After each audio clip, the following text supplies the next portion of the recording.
चलिए दोस्तों, अब पढ़ने वाले हैं हम आंग्ल मैसूर युद्ध के बारे में। तो इसके पहले हमने दो तीन युद्ध के बारे में और देखा है, अर्थात हमने जो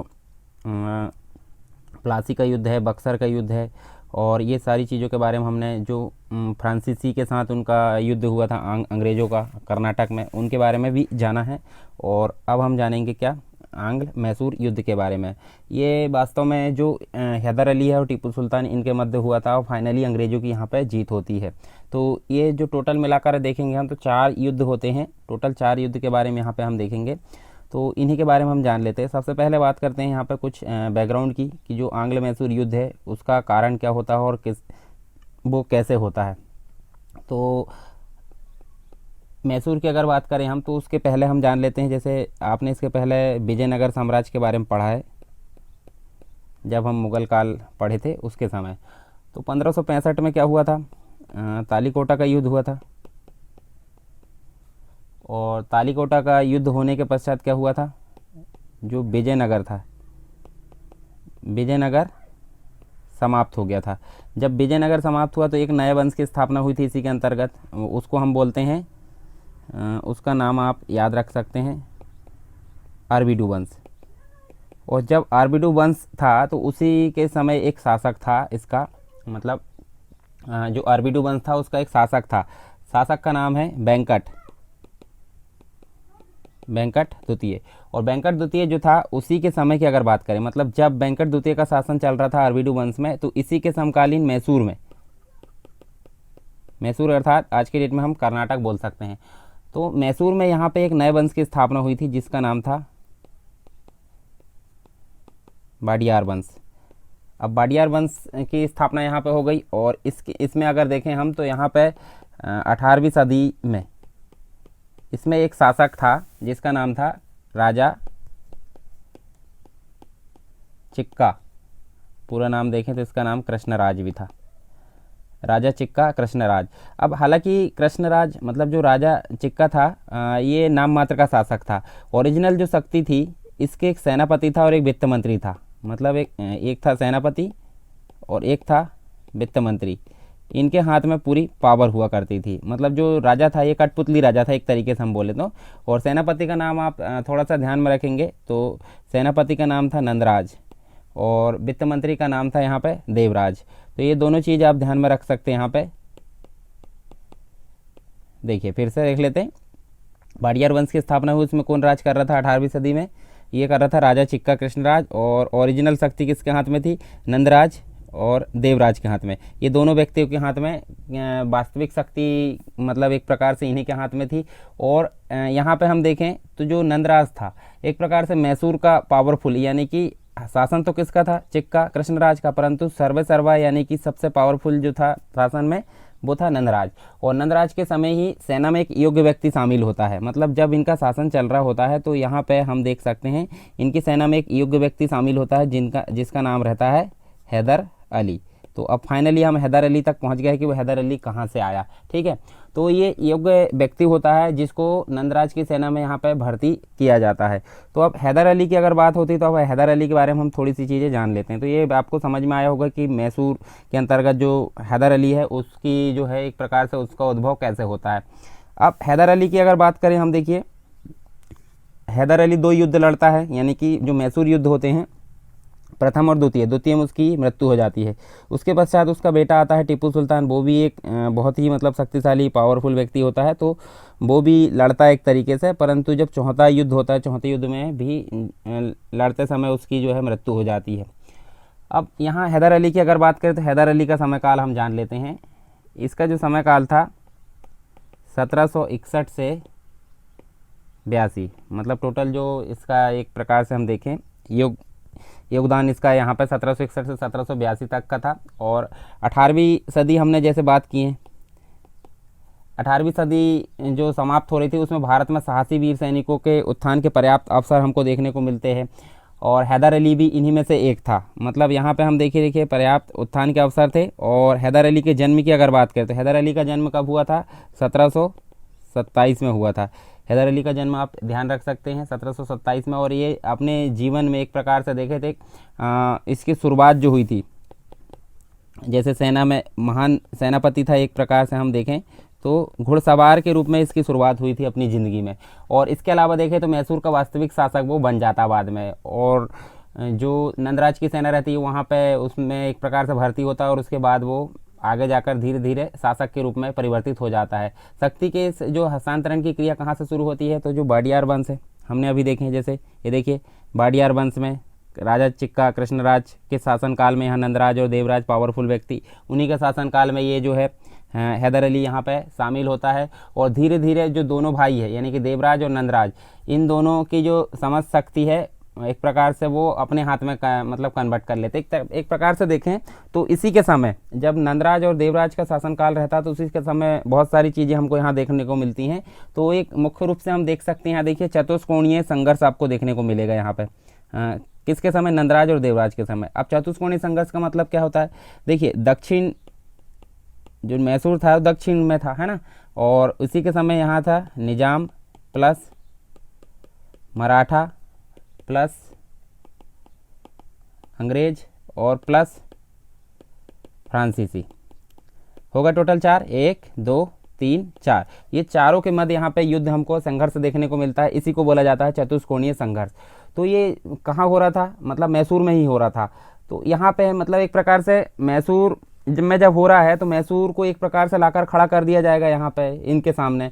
तो यहाँ पे देखिए मराठों ने 1753 में जो मराठे थे, यहाँ पे हम देखें तो 1753, इसके अलावा 1754, उसके अलावा 57 और 59, ये 4 सन में देखें तो इसमें मैसूर पर इन्होंने आक्रमण किए मराठों ने। तो सिंपल सी बात है, मैसूर सामने आकर खड़ा होने की बनती यहाँ पे जो नंदराज की सेना, मतलब एक प्रकार से राजा चिक्का जो कृष्णराज था वाडियार वंश का, तो वो सिंपल सी बात है यहाँ पे उसको मजबूरी में आना पड़ेगा। तो इन आक्रमणों से क्या हुआ, हैदर अली ने मैसूर राज्य की रक्षा की जो है, और परिणाम स्वरूप मतलब ये जो चारों युद्ध है इन सभी से किसने रक्षा की, हैदर अली ने, ये व्यक्ति ने इन चारों युद्ध से इसकी मैसूर की रक्षा की। और 1755 में उसे जो है मतलब एक प्रकार से डिंडीगुल का किलेदार बना दिया गया। किसको, हैदर अली को डिंडीगुल का किलेदार बना दिया। मतलब एक प्रकार से थोड़ी उसकी शक्ति में बढ़ोतरी हो रही है वहाँ पे। और इन एक प्रकार से देखें तो जो आक्रमणकारी थे, मतलब जो भी यहाँ आक्रमण हो रहे थे, उनकी अमिट धन पिपासा ने मैसूर को संकट में डाल दिया। मतलब एक के बाद एक यहाँ पे ये जो आक्रमण हुआ था मराठों का, इसको तो संभाल लिया गया हैदर अली के द्वारा, परंतु जब बाद में हम देखें तो धीरे धीरे जो है आक्रमणकारियों की प्यास एक प्रकार से बुझ नहीं रही थी, और वो धीरे धीरे क्या हो रहे थे और अपना जो आतंक है वो फैलाते जा रहे थे। तो इसी के कारण यहाँ पे हम देखें तो देवराज भी जो है इन आक्रमणकारियों का प्रतिरोध करने में असफल रहा। जो देवराज नाम का व्यक्ति था, देवराज हम देख सकते, देखिए वित्त मंत्री राजा चिक्का कृष्णराज के समय जो था, तो वो भी एक प्रकार से असफल सिद्ध होता है इसको रोकने में। और ऐसे में 1761 में हैदर अली द्वारा जो राजमाता रहती है, राजमाता की सहायता से नंदराज की शक्ति का अंत कर दिया जाता है। और नंदराज मतलब ये मुख्य जो सेनापति रहता है, इसकी शक्ति का अंत कर दिया जाता है, और स्वयं मतलब जो हैदर अली है वो स्वयं क्या बन जाता है, मैसूर का शासक बन जाता है। अब फाइनली मैसूर का शासक ये देखिए हैदर अली यहाँ पे बन जाता है और राजमाता की सहायता से, और ये राजधानी बनाता है यहाँ पे अपनी कौन सी, श्रीरंगपट्टनम। तो आप ये राजधानी को याद रख सकते हैं, इसकी राजधानी का नाम क्या है, श्रीरंगपट्टनम। किसने बनाया था, ये हैदर अली ने बनाया शासक बनने के पश्चात। मतलब श्रीरंगपट्टनम राजधानी स्थानांतरित कर लिया, और हैदर अली की जो है फ्रांसीसियों से मैत्री को, मतलब एक प्रकार से जो हैदर अली है उसने किससे मैत्री स्थापित की, फ्रांसीसियों से। अब जब फ्रांसीसियों से मैत्री स्थापित किया जाएगा तो अंग्रेज़ों को कष्ट होगा, क्यों, क्योंकि फ्रांसीसियों से उनका संघर्ष ऑलरेडी चल रहा था। तो ये फ्रांसीसियों से जब मैत्री हुई किसकी, हैदर अली की, तो अंग्रेज़ों के सामने था कि भाई अब युद्ध किया जाए। मतलब पहला जो प्रथम युद्ध हुआ था मैसूर का, वो यही कारण था कि हैदर अली ने फ्रांसीसियों से क्या कर ली, मित्रता। तो ये हम मान सकते हैं कि युद्ध का कारण ये साबित हो सकता है। और इस युद्ध की अगर बात करें तो मराठे व निजाम क्या थे, अंग्रेजों के तरफ थे। मतलब युद्ध का कारण ये साबित हो गया। और यहाँ पे हम देखें तो जो मराठा था, मराठा सेना जो थी, और एक निजाम, ये किसके तरफ थे, ये थे अंग्रेजों की तरफ। पर अंग्रेजों की तरफ से ये देखिए उठाकर किसने ले आया, हैदर अली ने। क्यों, थोड़ा लालच देकर हैदर अली ने इनको अपने तरफ शामिल कर लिया। अब अंग्रेजों से होता है युद्ध, तो अंग्रेजों को हैदर अली के द्वारा क्या कर दिया जाता है, पराजित कर दिया जाता है। जो प्रथम युद्ध होता है उसमें अंग्रेजों को क्या कर दिया जाता है, पराजित कर दिया जाता है हैदर अली के द्वारा। क्यों? क्योंकि मराठा निजाम किसके तरफ हो जाते हैं, हैदर अली के तरफ हो जाते हैं। तो इस प्रकार से हम देख सकते हैं जो युद्ध होता है अंग्रेजों और हैदर अली के बीच में, तो अंग्रेज पराजित हो जाते हैं और मद्रास व मंगलोर पर इसका अधिकार हो जाता है। इसके अलावा अंततः जो मजबूर होते हैं कौन, अंग्रेज, और आखिरी में जाकर वो संधि कर लेते हैं। संधि का नाम रहता है मद्रास की संधि। तो आप पहली संधि याद रख सकते हैं, पहली संधि हुई थी अंग्रेज और हैदर अली के मध्य 1769 में। कौन सी? मद्रास की संधि। अब मद्रास की संधि में क्या ऐसा मतलब जो हुआ था, जो हम देख सकते हैं, तो जो भी क्षेत्र आपस में एक दूसरे से जीते गए थे तो वो एक दूसरे को वापस करना था। अंग्रेजों के द्वारा जो जीते गए थे वो हैदर अली को वापस करना था, और हैदर अली के द्वारा जो जीते गए थे वो अंग्रेजों को वापस करना था। इसके अलावा कुछ व्यक्ति जो बंदी बनाए गए थे वो भी आपस में एक दूसरे को मतलब जो है सौंपना, यहाँ पे इसकी इस शर्त के अनुसार, यहाँ पे इस संधि के अनुसार ये तय हुआ था, और 1769 में ये संधि हुई थी। और इस प्रकार प्रथम जो युद्ध होता है, प्रथम आंग्ल मैसूर युद्ध, ये समाप्त हो जाता है। ये सारी चीज़ हम यहाँ पे देख सकते हैं। इसके अलावा हम देखें आगे, तो फिर जो होता है नेक्स्ट हम देख सकते हैं जो दूसरा युद्ध का कारण होता है वो क्या होता है। देखिए संधि क्या हुई थी कि जो मद्रास की संधि में यहाँ डिफाइन किया गया था, एक दूसरे की जो मतलब क्षेत्र है वो वापस कर दें, एक दूसरे के जो बंदी थे वो भी वापस कर दें, और साथ में एक और चीज़ थी, यानी कि यहाँ पे जो हैदर अली था और प्लस अंग्रेज, इन दोनों ने क्या डिसाइड किया था कि अगर इस व्यक्ति पर कोई तीसरा व्यक्ति आकर आक्रमण करता है तो ये भी इसकी हेल्प करेगा, या फिर अंग्रेजों की तरफ से कोई व्यक्ति आक्रमण आकर करता है तो ये भी हेल्प करेगा। तो ऐसा इस प्रकार से संधि हुई थी। परंतु होता क्या है, आगे हम चल के देखते हैं। देखिए आगे चल के होता है, मराठे जो रहते हैं, मराठा सेना जो रहती है वो मैसूर पर आक्रमण कर देती है। कब? 1761 में। तो यहाँ पे अंग्रेजों के द्वारा क्या होता है, सहायता नहीं की जाती, जबकि तय हुआ था कि जब भी कोई तीसरी शक्ति आकर इन दोनों क्षेत्रों पर आक्रमण करेगी, अंग्रेज या मैसूर पर, तो एक दूसरे की सहायता करने के लिए ये आगे आएंगे। तो इस हिसाब से अगर देखा जाए तो संधि टूट गई। संधि कौन सी टूट गई? मद्रास की संधि। ठीक है, ये मद्रास की संधि क्या हो गई, यहाँ पे टूट गई। यानी कि अब मैसूर जो था, मैसूर यानी हैदर अली का दिमाग ख़राब हुआ। तो एक प्रकार से इसने जो है फिर से एक प्रकार से हम देखें तो हैदर अली ने फ्रांसीसियों के साथ मेल मिलाप की नीति अपनाई। मेल मिलाप मतलब फिर से इसने जो है उनसे एक प्रकार से संधि की, या फिर एक प्रकार से मैत्री स्थापित की। और इस परिस्थितियों ने क्या किया, जो अगला आंग्ल मैसूर युद्ध होता है उसके बीज बो दी एक प्रकार से हम देखें तो। इस युद्ध का जो तात्कालिक कारण था, अमेरिका स्वतंत्रता संग्राम प्रारंभ हो जाने से अंग्रेज एवं फ्रांसीसियों में प्रतिस्पर्धा। तो ये भी एक प्रकार से जो अमेरिका था, अमेरिका यानी कि हम देख सकते हैं जो जिसे हम यूएसए बोलते हैं, तो यहाँ पे कुछ क्षेत्रों को लेकर क्या हुआ था, फ्रांस और इंग्लैंड, यहाँ पे दोनों का जो था यहाँ पे संघर्ष चल रहा था। अंग्रेज और फ्रांसीसियों का प्रतिस्पर्धा चल रही थी काफ़ी यहाँ पे। और इससे अंग्रेज ने फ्रांसीसी बस्ती जो है माहे, जो कि पौंडीचेरी का आज भाग है, माहे पर कब्जा कर लिया अंग्रेज़ों ने। जो फ्रांसीसियों की जैसे पौंडीचेरी के अंतर्गत जो जिला है माहे, उसमें कब्जा कर लिया, और माहे हैदर अली के संरक्षण में था। तो हैदर अली एक प्रकार से अगर देखें तो आवश्यक गोला बारूद की आपूर्ति होती थी वहाँ से हैदर अली को। तो अतः हम देख सकते हैं हैदर अली ने निजाम व मराठों के साथ मिलकर अंग्रेजों के विरुद्ध आक्रमण कर दिया। हैदर अली ने निजाम व मराठों के साथ मिलकर किसके प्रति आक्रमण कर दिया, अंग्रेजों के प्रति, क्योंकि अंग्रेजों ने संधि की जो शर्त थी उसका पालन नहीं किया। और शीघ्र ही अंग्रेजों ने मराठों से 1782 में एक संधि की जाती है जिसका नाम होता है सालबाई की संधि। ये 1782 में यहाँ पर संधि होती है, सालबाई की संधि, और इसके अंतर्गत मराठे हैदर अली से अलग हो गए। तो अब जबकि मराठे यहाँ हम देख सकते हैं मराठे के साथ मिलकर यहाँ पे सालबाई एक प्रकार से जो है युद्ध हो रहा था, या फिर अंग्रेजों के साथ युद्ध हो रहा था, तो उसमें मराठे शामिल थे। परंतु संधि के पश्चात वो मराठे अलग हो गए, और उसी प्रकार अंग्रेजों से निजाम को भी गुंटूर का क्षेत्र देकर उनके पक्ष में, मतलब अपने पक्ष में कर लिया गया। ठीक है, तो इस प्रकार हम देख सकते हैं। और आगे चल के क्या होता है, हैदर अली ने दृढ़तापूर्वक क्या किया, इस स्थिति का सामना किया, और प्रारंभिक युद्ध में जो कर्नल बेली ब्रेथवेट को पराजित कर लिया अंग्रेजों की तरफ से। और परंतु 1781 में जो आयरकूट नाम का व्यक्ति था अंग्रेजों की तरफ से, ये देख सकते हैं हम, आयरकूट नाम का व्यक्ति था, इसने एक प्रकार से हैदर अली को पराजित कर दिया। और उसके कारण जो चोट लगी थी, तो हैदर अली की अब फाइनली यहाँ पे मृत्यु हो जाती है। दूसरे युद्ध में हैदर अली की यहाँ पे मृत्यु हो जाती है। अब उसका पुत्र आता है, पुत्र का नाम रहता है क्या, टीपू।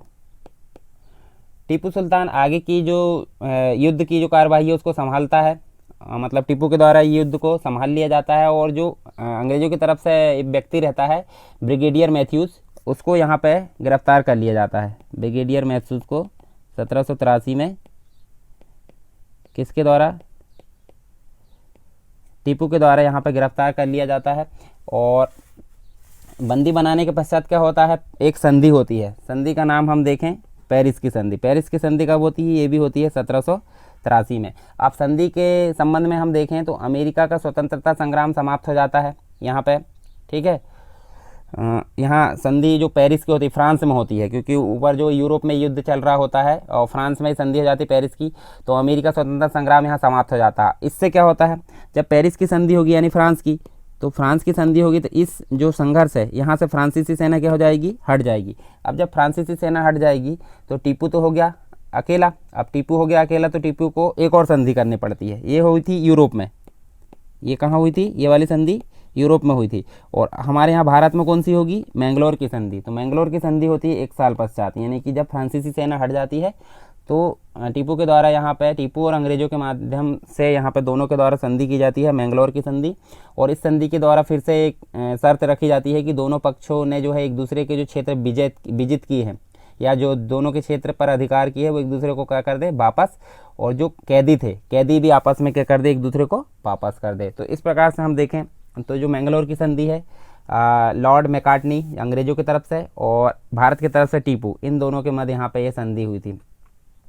इसके अलावा आगे कौन आता है, वॉरेन हेस्टिंग आता है, जो कि हम अब मतलब जो रेगुलेटिंग एक्ट है उसके बारे में पढ़ेंगे। तो वॉरेन हेस्टिंग क्या करता है, इस संधि की शर्तों को एक प्रकार से आलोचना करता है। और लॉर्ड जो मैकार्टनी है उसके लिए एक कहावत बोलता है कि यह लॉर्ड मैकार्टनी कैसा आदमी है, मैं अभी भी विश्वास करता हूं कि वह संधि के बावजूद कर्नाटक को खो देगा। इस प्रकार से वॉरेन हेस्टिंग ने लॉर्ड मैकार्टनी के बारे में कहा है। तो ये थोड़ी सी यहाँ पे हम देख सकते हैं इंपॉर्टेंट चीज़, ये आप थोड़ी सी यहाँ देखिए। फिर से इसको मैं ओवरव्यू बता देता हूँ। सेकंड जो कर्नाटक युद्ध हुआ, मैसूर युद्ध हुआ था, उसके बारे में पहला वाला देखते हैं।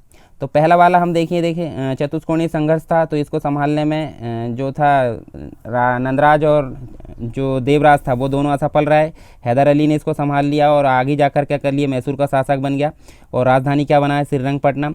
और फ्रांसीसियों से यहाँ मित्रता की। तो मित्रता करने के कारण अंग्रेज़ों का दिमाग खराब हुआ और यही युद्ध का कारण बनता है। तो प्रथम आंग्ल मैसूर युद्ध होता है और इस आंग्ल मैसूर युद्ध के पश्चात यहाँ पे मद्रास की संधि होती है। मद्रास की संधि में क्या किया जाता है, एक दूसरे की हेल्प करेंगे और एक दूसरे की सेना और एक दूसरे का जो भी क्षेत्र है वो वापस कर देंगे, परंतु उसका पालन नहीं किया जाता। सेकंड जो युद्ध होता है उसके पहले अगर देखें तो मराठे आक्रमण कर देते मैसूर पर और उसका पालन नहीं किया जाता संधि का, तो संधि टूट जाती मद्रास की संधि टूट जाती है। तो ये फिर से हैदर अली मराठा और निजाम के साथ मिलकर अंग्रेज़ों के साथ में यहाँ पे युद्ध कर लेता है और यहाँ पर सालबाई की संधि होती है। सालबाई की संधि कितने में होती है, 1782 में। इसके अलावा जो आयरकूट रहता है वो अंग्रेज का सेनापति रहता है, वो आयरकूट के साथ युद्ध करने के पश्चात हैदर अली को चोट लग जाती है और उसकी मृत्यु हो जाती है।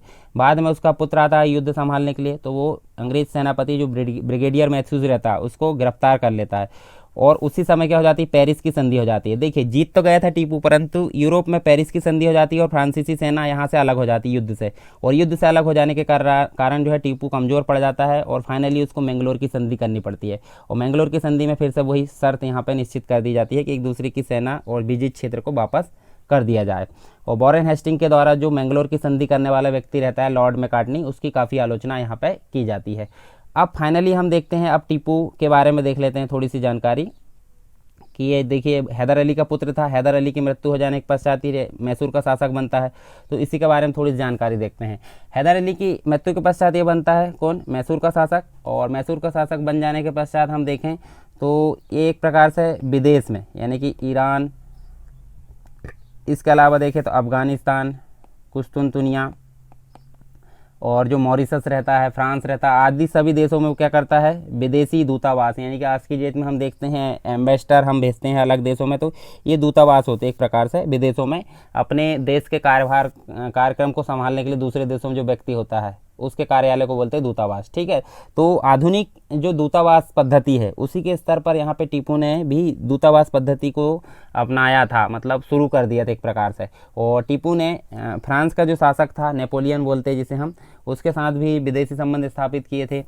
और जो इसकी राजधानी थी जिसका नाम हम देख सकते हैं श्रीरंगपट्टनम, श्रीरंगपट्टनम में इसने जो है फ्रांसीसी झंडा को लहराया था। इसके अलावा स्वतंत्रता वृक्ष इसने लगवाया था, ये भी आपको याद रखना है। ये जैकोबिन क्लब का सदस्य था ये एक प्रकार से।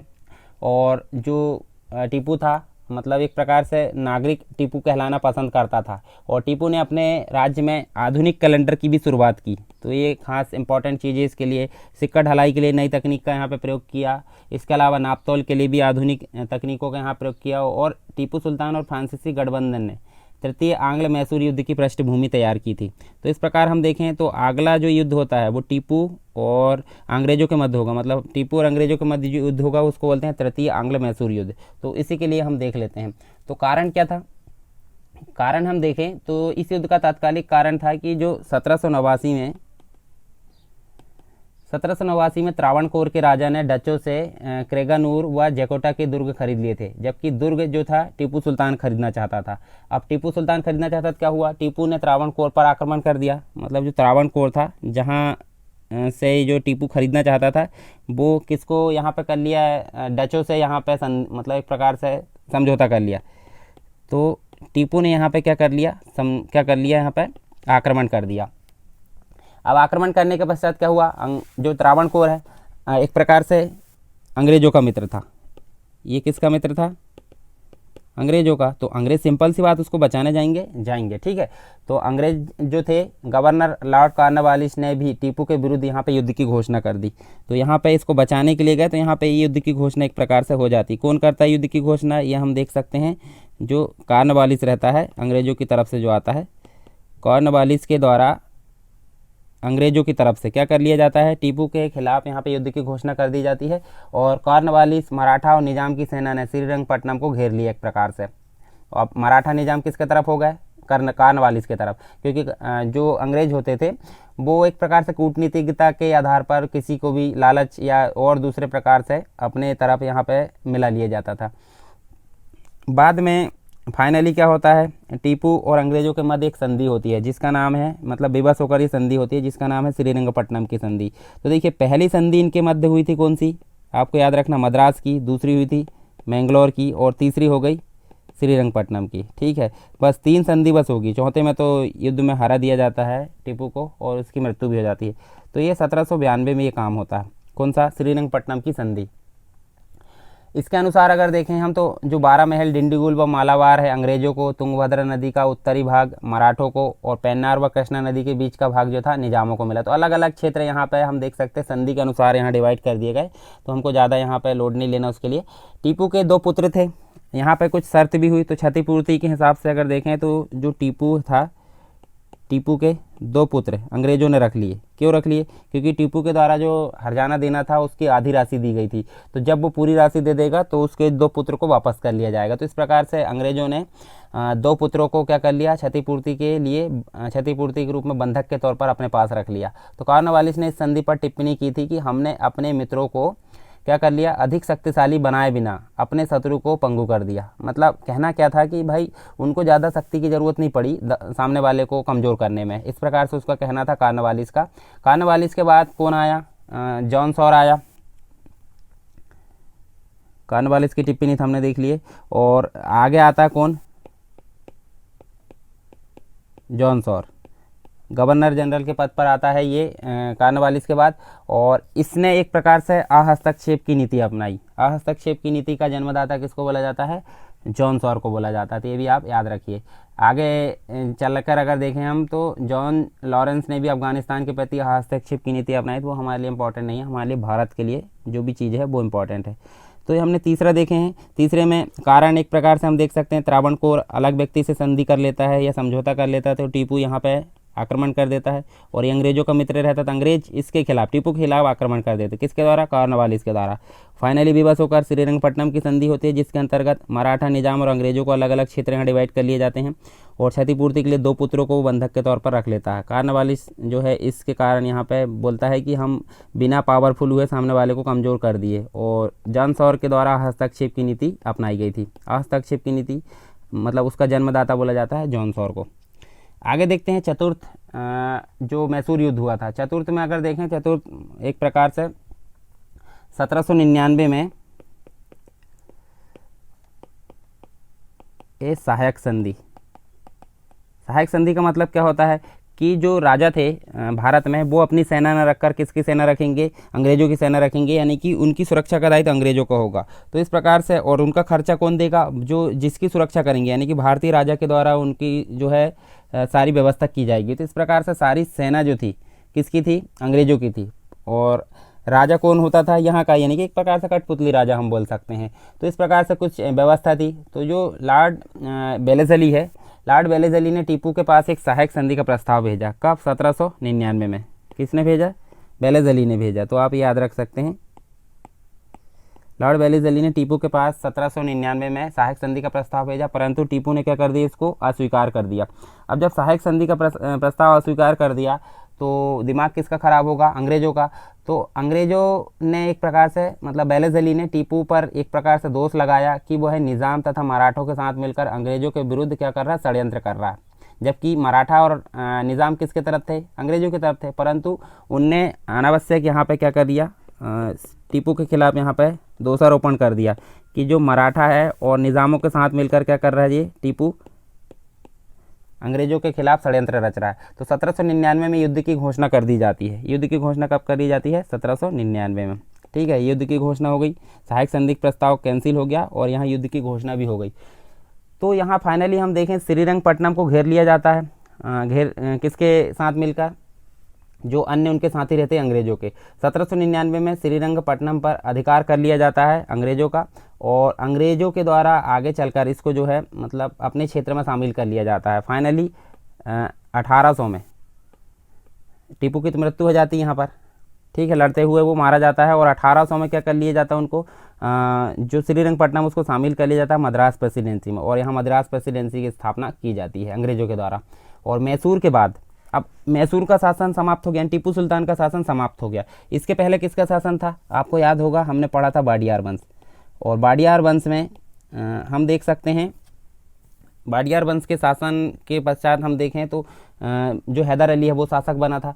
तो कोई ना कोई रहा होगा जो कृष्णराज था, मतलब जो राजा था जिसके शासन में नंदराज और देवराज नाम के व्यक्ति थे। तो फाइनल शक्ति उनके पास में थी, परंतु कृष्णराज का बेटा था, एक 2 वर्षीय बालक था, 2 वर्ष का एक बालक था, किसका, कृष्णराज का। तो यहाँ हम देखें इसको यहाँ पे शासक बना दिया जाता है। शासक, अब 2 वर्ष का कोई शासक बनेगा, सिंपल सी बात, क्या करेगा। तो ये एक प्रकार से अंग्रेजों की चाल थी कि शासक उन्हीं का रहेगा, परंतु पूरा काम किसका होगा, पूरा फायदा किसका होगा, अंग्रेजों का रहेगा। तो इस प्रकार से उनकी जो चाल थी, तो यहाँ पे उन्होंने सहायक संधि लाद दी, किसके ऊपर, मैसूर के ऊपर। अब सहायक संधि मैंने बताया ना, सारी व्यवस्था, सारी सेना की व्यवस्था सब अंग्रेजों के द्वारा की जाएगी, और खर्चा किसके द्वारा किया जाएगा, भारतीय राजा, मतलब जिस राजा के शासन में उनको रखा गया है। तो सहायक संधि का फायदा क्या होता था अंग्रेजों को, कि सेना इन्हीं की रहती थी। अगर एक ऑर्डर दे तो पूरी सेना इनके साथ में क्या करे, कहीं भी युद्ध कर लेती थी। मतलब राजा एक प्रकार से बंदी के तौर पर रहता था। लगता ऐसा था कि मेरी सुरक्षा हो रही, परंतु एक प्रकार से वो गुलामी की तरह जिंदगी जीता था। सहायक संधि ये थी। और चतुर्थ आंग्ल मैसूर युद्ध की सफलता के बाद गवर्नर जो जनरल वेलेज़ली है, उसने एक प्रकार से कथन कहा कि अब पूरब का राज्य हमारे कदमों में है। तो ये सारा चीज़ मामला रहता है किसका, चौथे आंग्ल मैसूर युद्ध का। तो ये 4 हमने देख लिए, टीपू के बारे में जाने, हैदर अली के बारे में जाने, और आंग्ल मैसूर युद्ध क्यों हुआ है उसकी सारी हमने पृष्ठभूमि यहाँ पे जान लिए। तो अब देखते हैं हम फाइनली टीपू की पराजय के कारण, टीपू हारा क्यों। तो चलिए इसके बारे में थोड़ी सी देख लेते हैं, 1 2 3 4 पॉइंट। तो जो टीपू था, टीपू अपने पिता की तरह काफ़ी शक्तिशाली था, शक्तिशाली भी था और काफ़ी योग्य शासक भी था, परंतु कुछ कमियां रहती है जिसके कारण क्या हो जाता है, मात खा जाते हैं व्यक्ति। तो यहाँ पे देखिए, शक्तिशाली एवं योग्य शासक होते हुए भी वो एक प्रकार से देखें सारे राज का, सैन्य संचालन एवं युद्ध कला, सारी चीज़ों का उसको नॉलेज था, व्यवहारिक ज्ञान था सभी चीज़ों का। उसके बाद भी देखें सबसे बड़ी कमी क्या रह जाती है उसकी, जो परिस्थिति रहती है, मतलब वर्तमान परिस्थितियों को यहाँ पर समझ नहीं पाता वो, और इन्हीं परिस्थितियों को समझ नहीं पाने के कारण यहाँ पर सही निर्णय नहीं ले सकता। ठीक है, सही निर्णय नहीं ले पाता तो उसके लिए एक प्रकार से कमी सिद्ध होती है और आगे हार का कारण उसको बनना पड़ता है यहाँ पर। इसके अलावा टीपू जो था राजनीति के क्षेत्र में जो था दूरदर्शिता का अभाव था। दूरदर्शिता मतलब आगे की नहीं सोच सकता था, अर्थात वो निजाम व मराठों से संबंध बनाते की बजाय एक प्रकार से, देखिए मराठा प्लस निजाम किसके तरफ थे, अंग्रेज़ों की तरफ, तो इनसे एक प्रकार इनसे संबंध न बनाते हुए वो दूरस्थ जो क्षेत्र थे मुस्लिम राज्य फ्रांसीसी, इनसे सहायता लेने पहुंचा था। हालांकि उसको सहायता किसकी लेना था, मराठा व निजाम की, ताकि अंग्रेज़ों को हराया जा सके, परंतु उसने ऐसा नहीं किया। अर्थात दूरदर्शी था, उसको ये पता नहीं था कि मराठा निजाम अंग्रेज़ों की तरफ से रहकर जो है पूरा एक मतलब मैसूर के खिलाफ यहाँ पर लड़ाई करेंगे। आखिरकार वही हुआ कि मराठा निजाम अंग्रेज़ों की सहायता की और मैसूर की हार हुई, यानी कि टीपू की मृत्यु हो जाती है। तो ये दूरदर्शिता का अभाव उसके पास में था। और टीपू की बात देखें तो टीपू के पतन के लिए उसके पड़ोसी राज्य भी अधिक उत्तरदायी यहाँ पे माने जाते हैं। निजाम एवं मराठे जो थे एक प्रकार से व्यक्तिगत, थोड़ा सा जो व्यक्तिगत लाभ होता था या फिर कुछ भी लालच के कारण यहाँ इसको धोखा दे दिए, तो ये भी उसकी कमी एक प्रकार से नज़र आती है। तो उसको कंट्रोल करने के लिए यहाँ पे एक प्रकार से मराठों निजामों को ही कंट्रोल करना था, परंतु उसने ऐसा नहीं किया। टीपू ने यह समझने में भी एक प्रकार से असमर्थता व्यक्त की कि राज्य की सुरक्षा केवल साहस से नहीं होती बल्कि कूटनीतिज्ञता से भी होती है। तो अंग्रेज़ों के पास तो ये भरी थी कूट कूट कर, परंतु टीपू ने इसके अलावा साहस पर बल दिया। हालांकि कूटनीति का अगर बल दिया जाता तो टीपू को हार का सामना नहीं करना पड़ता, परंतु ऐसा नहीं हुआ। इसलिए कहा जाता है कि हैदर जो है साम्राज्य निर्माण के लिए उत्पन्न हुआ था और टीपू जो हुआ था उसको समाप्त करने के लिए हुआ था। हैदर ने उसको साम्राज्य को बनाया, यानी कि वो मैसूर का शासक बना था, परंतु उसका पुत्र मैसूर में उसकी हार हो जाती है। ठीक है, मैसूर वो खो भी देता है और उसकी मृत्यु भी हो जाती है। तो ये कारण थे टीपू की पराजय के, जो हमने देख लिए यहाँ पर। आप कुछ बात कर लेते हैं टीपू की शासन की प्रणाली, जो कि इम्पॉर्टेंट है आपके मेंस की दृष्टि से एग्ज़ाम में लिखने के लिए। तो कुछ पॉइंट्स में डिवाइड किया गया है, जैसे देखिए उसका केंद्रीय प्रशासन कैसा था, प्रांतीय प्रशासन कैसा था, भूमि कर की व्यवस्था। इसके अलावा यदि देखें भूमि कर क्या था, टीपू की धर्मपरायण था, बहुत जो है आकर्षक व्यक्तित्व था उसका। तो इस प्रकार से हम कुछ 6 पॉइंट में इनको देखने वाले हैं। सबसे पहले बात करते हैं केंद्रीय प्रशासन। तो टीपू का जो केंद्रीय प्रशासन था एक प्रकार से नए नए एक सुधार थे, नए नए प्रयोग से प्राप्त हुआ था उसको, और शीघ्र ही उसके पिता जो हैदर अली से उसको प्राप्त हुआ था। मतलब हम बोल सकते हैं शासन प्रणाली में एक प्रकार से काफ़ी सुधार किए थे इसने। कौन सी? केंद्रीय प्रशासन प्रणाली, ये आप याद रख सकते हैं। ठीक है, काफ़ी सुधार यहाँ पे देखने को मिले थे। इसके अलावा देखें तो यहाँ पे प्रधानमंत्री तथा वजीर का पद नहीं होता था। प्रधानमंत्री यानी कि आज की डेट में हम बोले प्रधानमंत्री तो बोलते हैं मुख्य, देश का मुख्य एक प्रकार से, प्रधानमंत्री व वजीर का पद नहीं होता था। किसके काल में? टीपू के काल में नहीं होता था। इसके अलावा देखिए प्रमुख विभाग भी थे, जैसे कि मीर आसिफ के अधीन होते थे जो प्रमुख विभाग होते थे। जैसे आज की डेट में हम देखें तो बहुत सारे मंत्रालय होते हैं, तो वो अलग अलग मंत्री के हाथ में होते थे। तो यहाँ पे जो प्रमुख विभाग होते थे वो मीर आसिफ के हाथ में हुआ करते थे, और इन सभी के लिए जिम्मेदार एक प्रकार से सुल्तान भी था। और इस विभाग मतलब एक प्रकार से देखे तो ये विभाग थे, ये विभाग राजस्व विभाग, सेना विभाग अलग अलग प्रकार से होते थे। जुमरा विभाग अर्थात कचहरी मतलब न्यायालय हम बोल सकते हैं। तोपखाना विभाग रहता था, वाणिज्य विभाग रहता था, नाविक विभाग। इसके अलावा मतलब 4 विभाग तो थे, साथ में 7 और अन्य थे। तो इस प्रकार से कुछ विभाग थे जो केंद्रीय प्रशासन को चलाने में सहायता करते थे। चलिए प्रांतीय प्रशासन के बारे में देख लेते हैं। तो यहाँ प्रांतीय प्रशासन देखें तो 1784 के पश्चात अगर देखें तो टीपू ने अपने साम्राज्य को 7 प्रांत में बांट दिया था, और 7 प्रांत में बांटा था। प्रत्येक प्रांत को क्या बोला जाता था? आसिफ टुकड़ी बोला जाता था एक प्रांत को। ठीक है, मतलब एक राज्य बोल सकते हैं हम आज की डेट में। और आगे चलकर इनकी संख्या कितनी हो गई? 17 हो गई, यानी कि पहले 7 थी और बाद में 17 हो गई। और मुख्य अधिकारी जो रहता था, देखिए आसिफ टुकड़ी, यानी कि मुख्य अधिकारी कौन होगा? आसिफ ही होगा। और इसके अलावा एक और था इसकी सहायता के लिए, जिसका नाम था फौजदार। ठीक है, मतलब सैनिक गवर्नर हम बोल सकते हैं, और जो आसिफ था वो असैनिक गवर्नर था। और ये एक दूसरे पर नियंत्रण भी रखते थे एक प्रकार से, प्रांतों को जिलों में और जिलों को ग्रामों में।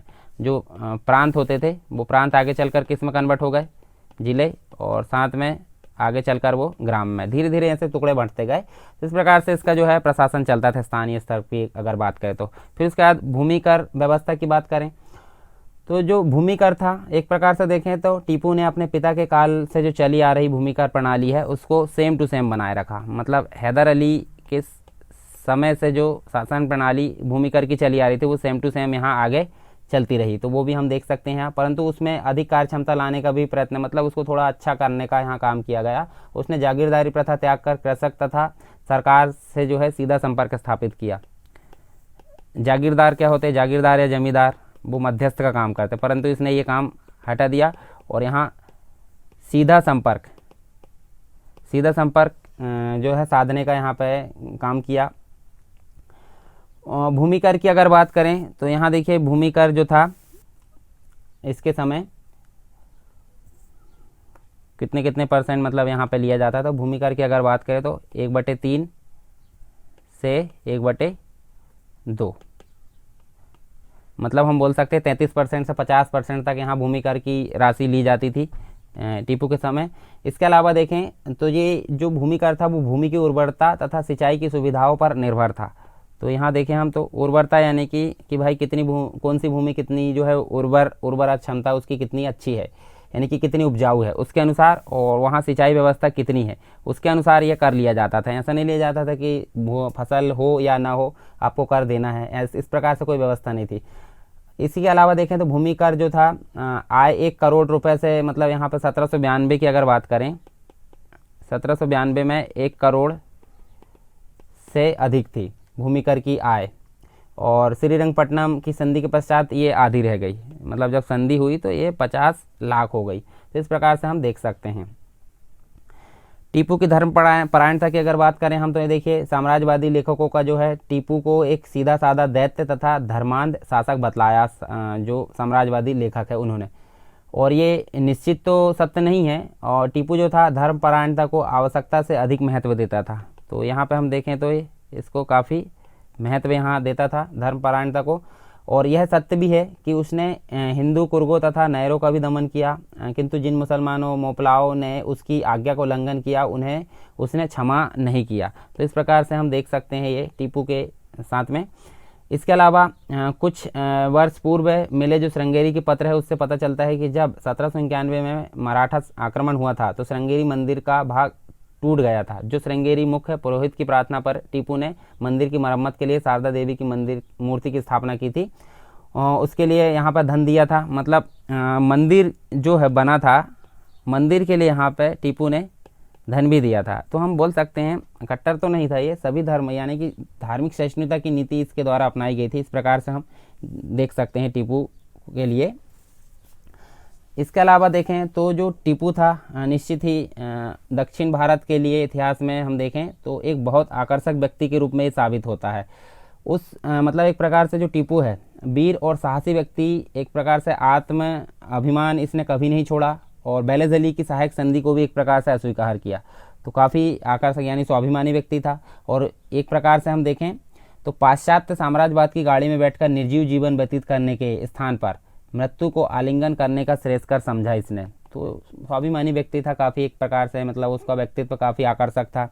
और दुर्भाग्य यह था कि उसका एक ऐसे विरोधी साक्षात्कार हुआ एक प्रकार से जिसमें पूर्ण भारत को रौंद देने की शक्ति थी, यानी जीवित रहने वाले जो सैनिक महाराजा थे तथा निजाम थे उनके स्थान पर उसके जीवन में आधुनिक भारतीयों को अधिक प्रेरणा मिली है।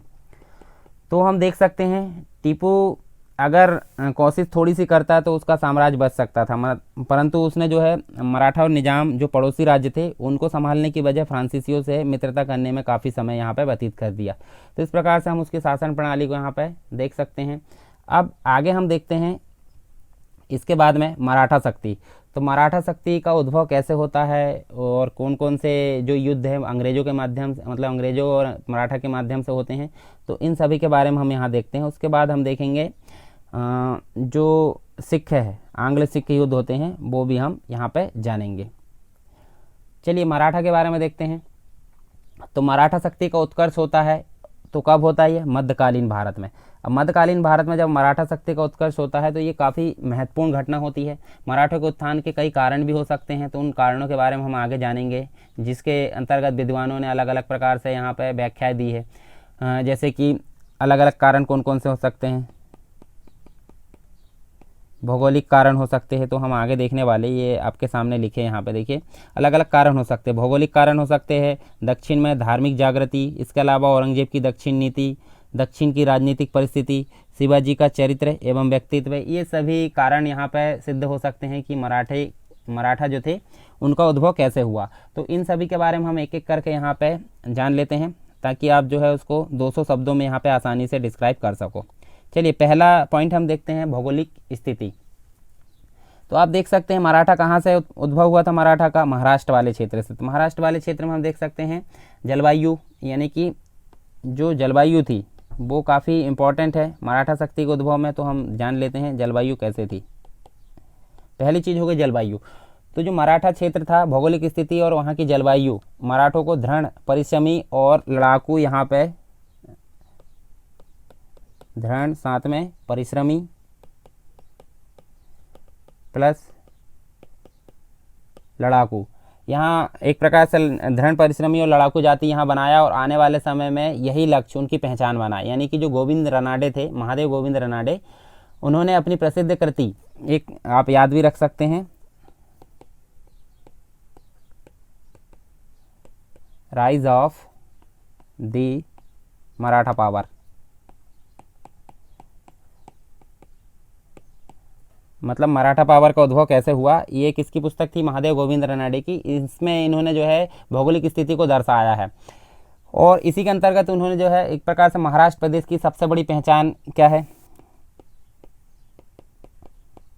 महाराष्ट्र प्रदेश की सबसे बड़ी पहचान है उसकी पर्वत श्रृंखलाएं। तो पर्वत श्रृंखलाओं से उसको जो है चारों तरफ से घेर रखा है, और पर्वत श्रृंखला के कारण हम आगे जाके देखेंगे जो गौरिल्ला युद्ध है, गौरिल्ला युद्ध इसी, मतलब गौरिल्ला जो प्रणाली है, टेक्निक, युद्ध टेक्निक, इन्हीं के द्वारा अपनाई गई थी मराठों के द्वारा।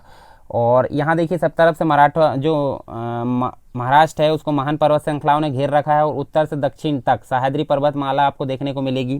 जब हम भारत का मैप देखते थे उसमें आप देख सकते हैं, और पूर्व से पश्चिम तक सतपुड़ा एवं विंध्य पर्वत श्रेणियाँ। तो सभी तरफ से जो है एक प्रकार से जलवायु काफ़ी लोगों को जो है कष्ट सहिष्णु, फुर्तीला, प्रतिरोधी, उग्र तथा उत्तम सैनिक यहाँ पे बनाया है। तो ये भौगोलिक स्थिति यहाँ पे काफ़ी खास है, और इसी भौगोलिक स्थिति के कारण हम आगे देख सकते हैं जो मराठे थे वो क्या बने, एक प्रकार से वहाँ पे उनके जो है संरक्षित यहाँ पे गढ़ यानी कि एक ठिकाना होता है, ये बनाया उन्होंने। और साथ में जो गौरिल्ला युद्ध टेक्निक थी,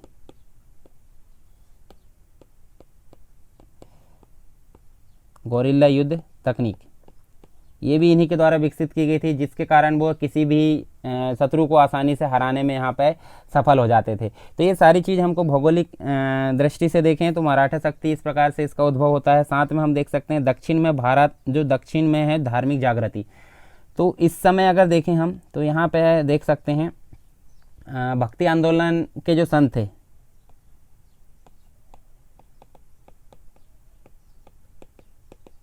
भक्ति आंदोलन के संत, ये विशेष रूप से हम देखें तो हमने पीछे पढ़ा है तुकाराम, साथ में हमने पढ़ा है एकनाथ,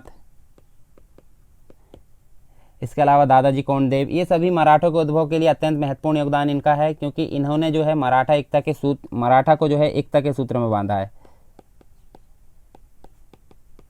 ये सभी जो संत है इन्होंने मराठा को एकता के सूत्र में बांधा, तथा उनमें जो है देश, धर्म और संस्कृति के प्रति प्रेम उत्पन्न किया है। और इन्होंने इस क्षेत्र में मराठी जो भाषा क्षेत्र है और भक्तिपूर्ण गीत, इसके माध्यम से काफ़ी युवकों में साहस भर दिया। अब मराठी लोग थे तो मराठी भाषा के जो गीत थे और उनकी जो एक प्रकार से भक्ति थी, इससे युवकों में काफ़ी यहाँ पर जोश या साहस उत्पन्न हुआ, और देशभक्ति की भावना एक प्रकार से उत्पन्न हो गई। मराठा भाषा जो थी, मराठी भाषा, इसके माध्यम से एक सांस्कृतिक एकता स्थापित हुई, और इन्होंने प्राचीन धर्म के जो है गौरव को भी काफ़ी पुनर्स्थापित किया। तो हम बोल सकते हैं दक्षिण में जो धार्मिक जागृति का आंदोलन था वो भी मराठा शक्ति के उद्भव में काफ़ी यहाँ पे योगदान है उसका। साथ में हम देख सकते हैं औरंगजेब की दक्षिण नीति। तो औरंगजेब की दक्षिण नीति हम देखें तो मराठा उत्थान में इन अनेक हिंदू विद्रोही में से एक औरंगजेब भी था, और औरंगजेब की खुलेआम हिंदू विरोधी जो राजनीति थी उसके परिणाम स्वरूप ये उठे थे। मतलब यहाँ पे हम देख सकते हैं जो कौन था औरंगजेब, तो हिंदू विरोधी उसकी नीति थी। हिंदू विरोधी नीति के कारण यहाँ पे ये एक प्रकार से इनका उद्भव हुआ था और इन राज्यों के आपसी संघर्ष ने मराठों के लिए अनुकूल परिस्थितियाँ उत्पन्न कर दी। तो दक्षिण भारत में उसकी जो नीति थी काफ़ी हिंदू विरोधी थी और इसी संघर्ष के दौरान इनका उद्भव होता है और इस क्षेत्र के शासन के विभिन्न विभागों में मराठा राजनीतिक तथा सैनिकों का नियंत्रण भी था। मतलब बहुत सारी जगह हम देख सकते हैं राजनीतिक क्षेत्र में प्लस सैनिक क्षेत्र में किसका नियंत्रण था, मराठों का। और मराठे जो थे, मराठों को शासन संचालन का काफ़ी अनुभव प्राप्त हो चुका था। साथ ही इस समय तक मराठे अनुभवी लड़ाकू जाति के रूप में ख्याति प्राप्त कर चुके थे। तो इसी प्रकार हम देख सकते हैं कि औरंगजेब की दक्षिण नीति के उपलक्ष्य में भी मराठों का उद्भव हमको देखने को मिलता है। फिर दक्षिण की राजनीतिक परिस्थितियाँ, तो यहाँ देखिए जो औरंगजेब था, औरंगजेब के कारण तो हम देख सकते हैं हो गया ये जो राजनीतिक सैनिक था इसी के अंतर्गत हम देखें तो यहाँ हम देख सकते हैं राजनीतिक संघर्ष काफ़ी चल रहा था। और जो मतलब एक प्रकार से देखें तो जो मराठा सेना थी वो इनके अंतर्गत यहाँ शामिल थी। तो इसी के उपलक्ष्य में इनको जो है काफ़ी यहाँ पे व्यवहार मतलब जो व्यवहारिक ज्ञान हो गया कि किस प्रकार से जो राजनीतिक मतलब जो परिस्थिति है उसको कैसे निपटा जाए। और जो सैनिक है वो सभी दक्ष हो गए थे इसी परिस्थितियों का सामना करते करते। तो यहाँ पे मराठा शक्ति का उद्भव हम जान सकते हैं दक्षिण की राजनीतिक परिस्थितियों के कारण। अब एक इम्पॉर्टेंट चीज़ भी है जो कि है शिवाजी का चरित्र। तो शिवाजी से ही मराठा शक्ति उद्भव होती है। तो शिवाजी के चरित्र के कारण भी यहाँ पे हम देख सकते हैं काफ़ी मराठा शक्ति के उद्भव होने में काफ़ी यहाँ पे सहायता मिली। तो शिवाजी के चरित्र एवं व्यक्तित्व ने भी एक सशक्त मराठा आंदोलन खड़ा करने में अपना महत्वपूर्ण योगदान दिया है। तो हम यहाँ देख सकते हैं इनके लिए ये काफ़ी इन्होंने जो है महत्वपूर्ण योगदान दिया है मराठा शक्ति के उद्भव में। इसके अलावा शिवाजी एक वीर योद्धा एवं कुशल सेना नायक थे। उन्होंने अपने राज्य में उच्च कोटि का शासन प्रबंध स्थापित किया था। काफ़ी उच्च कोटि का शासन प्रबंध स्थापित किया था यहाँ पे इनके द्वारा। और गोरिल्ला तकनीक जो थी, गोरिल्ला युद्ध तकनीक इन्हीं के द्वारा विकसित की गई थी। गोरिल्ला युद्ध तकनीक, हालांकि मराठों के द्वारा ये तकनीक बाद में त्याग दी जाती है, इसी कारण उनका जो है पतन भी हो जाता है। गोरिल्ला युद्ध तकनीक के द्वारा इन्होंने जो है मुगलों तथा बीजापुर से भी काफ़ी विजय प्राप्त की थी और अपनी कुशल कूटनीति के माध्यम से उन्होंने मराठा साम्राज्य की स्थापना भी की थी। तो ये चीज़ हमने देख ली मराठों का उद्भव। इन सभी कारणों से आप भौगोलिक ये मेन पॉइंट आप याद रख सकते हैं। भौगोलिक स्थिति, दक्षिण में जो है धार्मिक जागृति, औरंगजेब की दक्षिण नीति, दक्षिण की राजनीति परिस्थितियाँ और शिवाजी का चरित्र एवं व्यक्तित्व। इन 5 पॉइंट्स को ध्यान में रखकर आप 2-2, 4-4 लाइन इनमें लिखोगे तो आराम से आप जो है इंट्रोडक्शन और निष्कर्ष के साथ 2-3 पेज लिख सकते हो। ठीक है। इसके अलावा देख सकते हैं हम, देखिए शिवाजी के बारे में थोड़ी सी जानकारी। तो चलिए शिवाजी के बारे में हम देख लेते हैं जन्म कब हुआ था। शिवाजी का जन्म जो हुआ था 1627 में। अब कहाँ हुआ था? शिवनेर किले में हुआ था। और इनकी माता जो थी कौन थी? इनकी माता का नाम था जीजाबाई और इनके पिताजी का नाम था शाहजी भोसले। बीजापुर के शासक थे और इनके जो संरक्षक थे, संरक्षक का नाम याद रख सकते हैं आप, दादाजी कोंडदेव।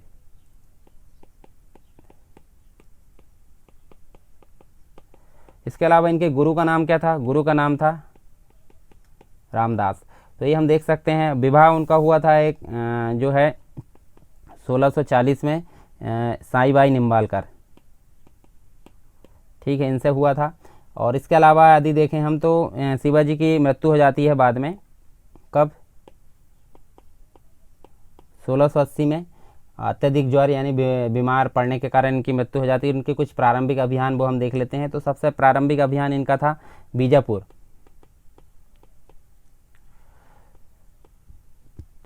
बीजापुर का जो अभियान था इसके अंतर्गत यदि देखें तो आदिल शाह जो राज्य है उसके विरुद्ध हुआ था शुरुआती जो आंदोलन, मतलब जो उसका अभियान था विजय अभियान। और 1643 में एक प्रकार से अगर देखें हम 1643 में शिवाजी ने सर्वप्रथम सिंहगढ़ का किला जीता था। तो सिंहगढ़ का किला जीत लिया 1643 में। और इसके पश्चात 1646 में तोरण तथा 1654 में पुरंदर का किला जीता। तो इस प्रकार से ये प्रारंभिक इनके अभियान थे। शिवाजी के बारे में हमने थोड़ी सी जानकारी यहाँ देखी। अब कुछ और संघर्ष देख लेते हैं शिवाजी के साथ में। तो देखिए आप यहाँ ध्यान में रख सकते हैं उनसे संबंधित कुछ संघर्ष, जैसे अफजल खां से संघर्ष हुआ था, शाइस्ता खां से संघर्ष हुआ था। इसके अलावा देखें तो सूरत की प्रथम लूट देख सकते हैं, जयसिंह से संघर्ष, पुरंदर की संधि, सूरत की द्वितीय विजय और शिवाजी का राज्याभिषेक। शिवाजी का राज्याभिषेक दो बार हुआ था, तो वो भी हम यहाँ पे देखने वाले हैं। तो चलिए यहाँ पे हम देख लेते हैं इन सभी पॉइंट्स के बारे में, दो तीन तीन पॉइंट, ताकि देखिए एग्जाम में भी आया। जैसे अफजल खां से संघर्ष, अफजल खां के बारे में आया है, तो 3 नंबर में अगर लिखना है तो कुछ 2-3 पॉइंट आपके पास में होना चाहिए। तो सबसे पहली बात कर लेते हैं कि अफजल खां से संघर्ष कब हुआ था। तो यहाँ देखिए ये आप देख सकते हैं 1659 में ये संघर्ष हुआ था शिवाजी और अफजल खां के मध्य। मतलब अफजल खां जो था काफ़ी कूटनीतिपूर्वक शिवाजी को मारने की इसने प्लानिंग की और संधि का प्रस्ताव किसके पास भेजा, शिवाजी के पास भेजा, परंतु शिवाजी को फाइनली पता चल जाता है कि वो इसको मारने के लिए आया है। तो हम देख सकते हैं यहाँ शिवाजी प्लस जो अफजल खां होता है, ये अफजल खां षड्यंत्र पूर्वक इसको जो है शिवाजी को मारने के लिए आता, परंतु शिवाजी समझ जाते हैं और अफजल खां को ही मार देते हैं। तो इस प्रकार से आप देख सकते हैं 1659 में ये दोनों के मध्य क्या हुआ था, संघर्ष एक प्रकार से होता है, संघर्ष ही हम बोल सकते हैं, परंतु अफजल खां मारा जाता है। आगे देखते हैं शाइस्ता खां के बारे में। तो यहाँ देखिए शाइस्ता खां जो था, अफजल खां की मृत्यु के पश्चात यहाँ शिवाजी उत्साहित होकर क्या किया, शिवाजी ने मुगल पर जोरदार आक्रमण किया। तो उनके कई महत्वपूर्ण दुर्गों पर भी अधिकार कर लिए शिवाजी ने मुगलों के, और जिससे तत्कालीन मुगल बादशाह औरंगजेब नाराज हो गया। तो उसने एक व्यक्ति जो कि शाइस्ता खां था, ठीक है, शाइस्ता खां को शिवाजी के विरुद्ध यहाँ पे लड़ने के लिए भेजा। ठीक है, शाइस्ता खां को शिवाजी के विरुद्ध लड़ने के लिए भेजा और विशाल सेना लेकर। तो शाइस्ता खां ने कई क्षेत्र भी काफ़ी मतलब कंट्रोल कर लिया कि भाई जो शिवाजी के क्षेत्र के बहुत सारे क्षेत्र थे उन पर अधिकार कर लिया। इसके अलावा वो आराम करने के लिए कहाँ आ गया, पुणे में रुका। तो जो शिवाजी थे, शिवाजी भेष बदल कर गए और भेष बदल कर जाकर जो है इसको एक प्रकार से इस पर आक्रमण कर दिए। तो आक्रमण करे तो शाइस्ता खां को उन्होंने हरा दिया और उसका जो है अंगूठा भी कट गया उससे लेकर, परंतु वो भाग गया वहाँ से। कौन, शाइस्ता खां। तो इस प्रकार से ये आपको थोड़ी सी कहानी याद रखना है। और ये कब हुआ था, 1663 में। ठीक है, तो ये कुछ पॉइंट्स आप देख सकते हैं यहाँ पे। उसके बाद सूरत की प्रथम लूट, तो सूरत की प्रथम लूट याद रख सकते हैं आप, 1600 ये हुई थी 64 में।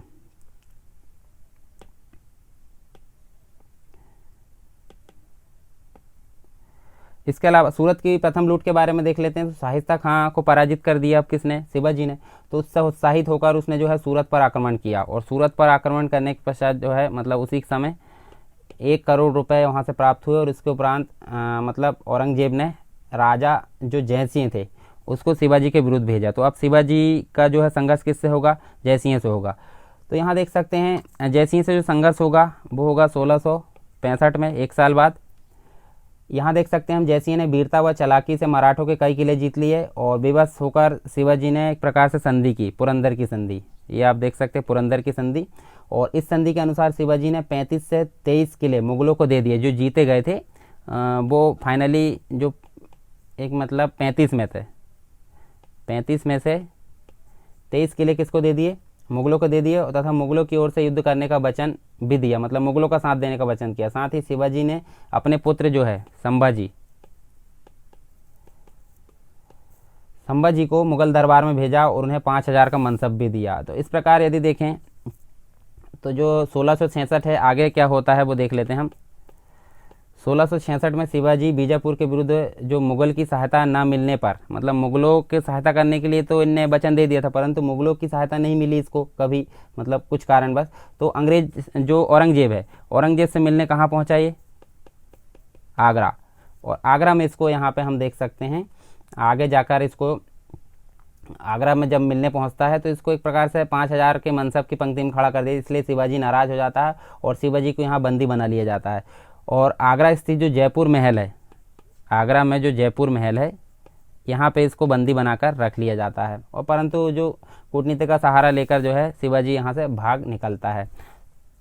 कब, यहाँ पे 1666 में। आगे देखते हैं एक और चीज़, सूरत की द्वितीय लूट। तो सूरत की द्वितीय लूट जो है शिवाजी के द्वारा 1670 में सूरत की दूसरी लूट यहाँ पे की जाती है। बस इतना इम्पोर्टेंट है इसके लिए।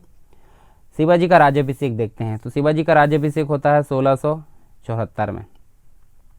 और यहाँ हम देख सकते हैं शिवाजी ने अपना राज्याभिषेक 1674 में जो रायगढ़ है अर्थात इनकी राजधानी यहाँ पे कराया। और काशी के प्रसिद्ध पंडित गंगा भट्ट से यहाँ इन्होंने जो है राज्याभिषेक कराया। छत्रपति व एक और उपाधि, एक तो छत्रपति की उपाधि इन्होंने ग्रहण की और दूसरी हिंदू धर्मोद्धारक, हिंदू धर्मोद्धारक की जो उपाधि है वो ग्रहण की। और इस प्रकार शिवाजी ने 1674 में मराठा साम्राज्य की स्थापना की।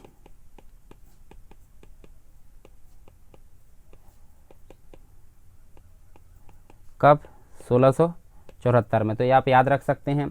इसके अलावा जो शासन है, शासन के अंतिम काल में उसने जो है कर्नाटक अभियान शुरू किए, यानी कि 1674 की बात कर लेते हैं, 1676 की, 1676 से 1678 तक इन्होंने जो है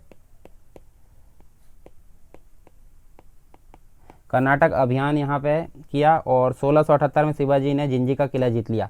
और जिंजी के जो विजय थी शिवाजी की अंतिम विजय थी, एक प्रकार से हम देखें 1678 में उन्होंने जो है कर्नाटक अभियान किया और जिंजी का किला जीत लिया और अंतिम विजय थी। और 1680 में एक प्रकार से हमने शुरू में देखे थे अत्यधिक ज्वर के कारण उनकी मृत्यु हो जाती है। ठीक है, अब आगे हम देखेंगे शिवाजी का प्रशासन, उसके बाद में उनके उत्तराधिकारी के बारे में जानेंगे। चलिए यहाँ देखते हैं हम सबसे पहले शिवाजी का प्रशासन।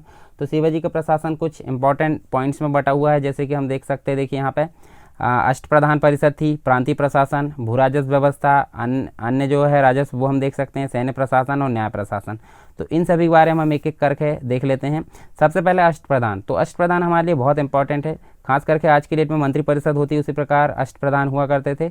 और बाद में जाकर जो पेशवा होते हैं, पेशवा मराठा साम्राज्य के द्वितीय संस्थापक माने जाते हैं, यानी कि दूसरा मराठा साम्राज्य हम बोल सकते हैं। तो चलिए यहाँ देख लेते हैं हम एक एक करके कौन कौन थे, पहले देख लीजिए आप। यहाँ देखिए पेशवा होते थे, अमात्य होते थे, मंत्री होते थे, सुमंत होते थे, सचिव होते थे, सेनापति, न्यायाधीश और पंडित राव। तो ये टोटल 8 व्यक्ति मिलकर यहाँ पे अष्टप्रधान परिषद थी, किसके अंतर्गत? शिवाजी के द्वारा काम को आसान करने के लिए ये 8 लोगों को यहाँ पे नियुक्त किया गया था। और इन्हीं की टोटल जो ग्रुप है उसको हम बोलते हैं अष्टप्रधान परिषद। तो यहाँ देखिए शिवाजी की सहायता और उसके परामर्श के लिए यहाँ पे 8 मंत्रियों का ग्रुप था। ये प्रत्येक मंत्री अपने विभाग का प्रमुख होता था। जैसे कि आज की डेट में हम बोल सकते हैं, मान लीजिए एक व्यक्ति है जैसे पीयूष गोयल है, पीयूष गोयल जो है रेल मंत्रालय उनके अंतर्गत है। ठीक है, वित्त मंत्री कौन है आज की डेट में? वित्त मंत्री है निर्मला सीतारमण। तो अलग अलग प्रकार से जो व्यक्ति है वो अपने अपने विभाग के प्रमुख है, उसी प्रकार ये व्यक्ति भी अपने अपने विभाग के प्रमुख हुआ करते थे शिवाजी के समय। और ये किसके प्रति उत्तरदायी होंगे? ये होंगे जिस व्यक्ति ने इनको नियुक्त किया है, यानी कि शिवाजी के प्रति उत्तरदायी होंगे, यानी कि अपने कार्य जो है किसको यहाँ जवाबदार होंगे? ये शिवाजी के प्रति, शिवाजी को यहाँ जवाब देंगे कि जो भी काम हुआ नहीं हुआ सारी चीज़ें।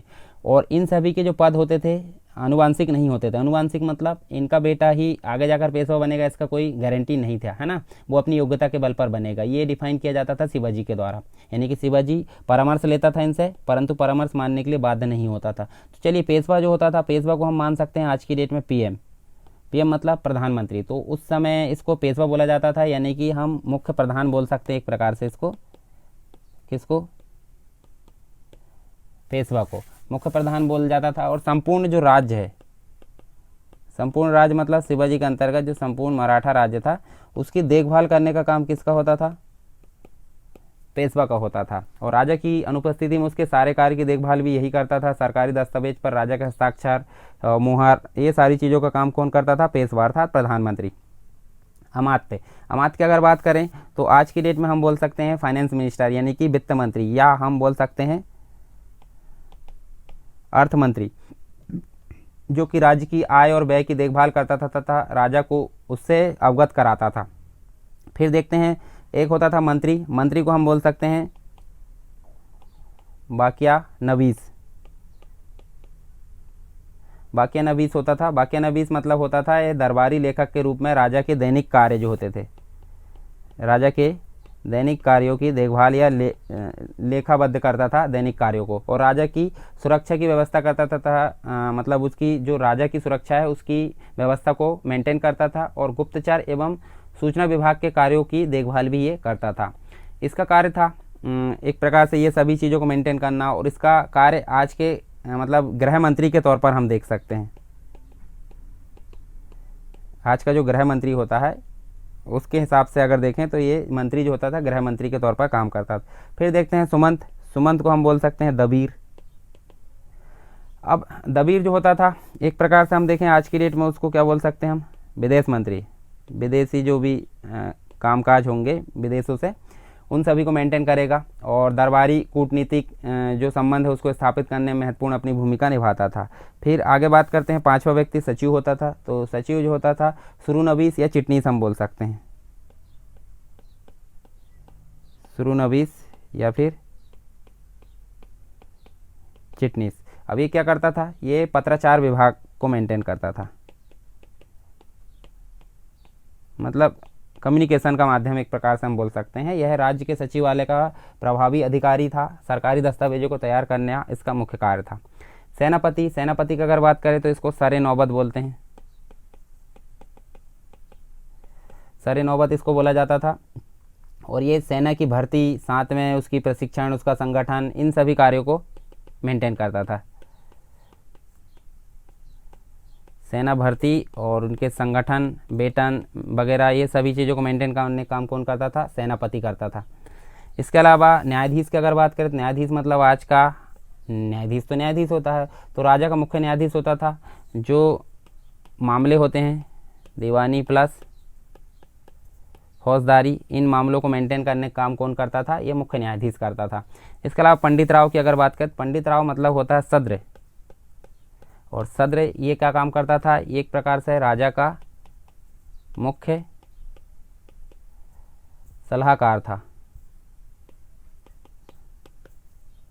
समारोह या त्योहारों में जिसमें राजा जो भाग लेता था उसमें मुख्य पुजारी के रूप में भी ये काम करता था। राजा की तरफ से ब्राह्मणों को दान देना, धार्मिक कार्यों को निश्चित करना, ये सभी कामों को करने का काम पंडित राव को होता था।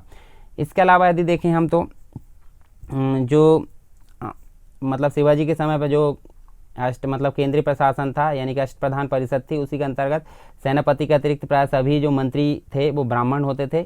जो सेनापति था, यानी कि हम देख सकते हैं ये सेनापति के अतिरिक्त जो सरे नौबत था उसके अतिरिक्त सभी थे ब्राह्मण। और न्यायाधीश तथा पंडित राव को छोड़कर सभी को अवसर पड़ने पर सेनाओं में, मतलब जो न्यायाधीश था और जो पंडित था, इन दोनों को अगर छोड़ दिया जाए तो सभी सेना में जा सकते थे। मतलब कभी कभी जब परिस्थिति आ जाती है, जब युद्ध लड़ना पड़ता है या फिर बहुत सारी चीज़ें आ जाती है, तो वहाँ पे हम देख सकते हैं। प्रत्येक मंत्री के अधीन 8 अधिकारियों का कार्यालय होता था।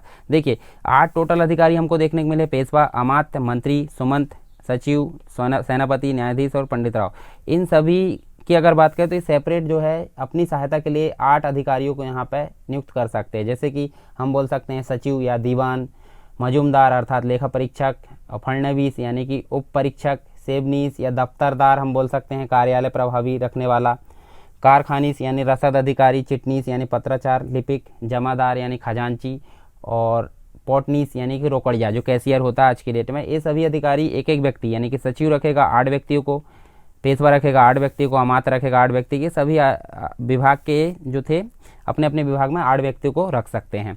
चलिए ये हो गया अष्टप्रधान। अब देखते हैं प्रांतीय प्रशासन। तो प्रांतीय प्रशासन हम देख सकते हैं, देखिए 4 भागों में बटा मिलेगा हमको, उत्तरी प्रांत, दक्षिणी प्रांत, दक्षिण पूर्वी, दक्षिण पश्चिमी प्रांत, दक्षिण पूर्वी प्रांत और दक्षिणी प्रांत। ये 4 भागों में हमको देखने को मिलेगा। यानी कि शिवाजी ने अपने क्षेत्र को स्वराज कहा है और उन्होंने मराठा राज्य को शासन की दृष्टि से 4 भागों में बांटा। जैसे कि हमने देख ली ये 4 भाग थे और इनको प्रांत या सूबा बोलते हैं।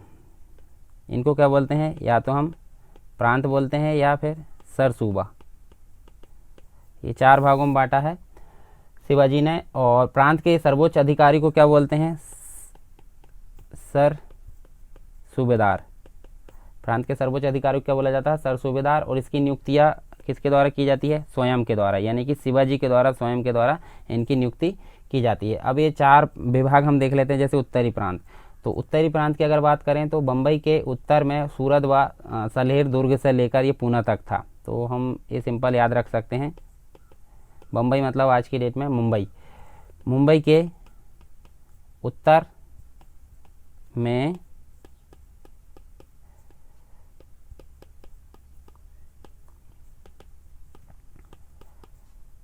सलेर दुर्ग से लेकर कहाँ तक था, पूना तक। तो आप याद रख सकते हैं बम्बई के उत्तर में सूरत व सलेर दुर्ग से लेकर पूना तक जो था वो टोटल मिलाकर क्या मान सकते हैं अपन, उत्तरी प्रांत था। और दक्षिणी पश्चिमी प्रांत की अगर बात करें तो ये था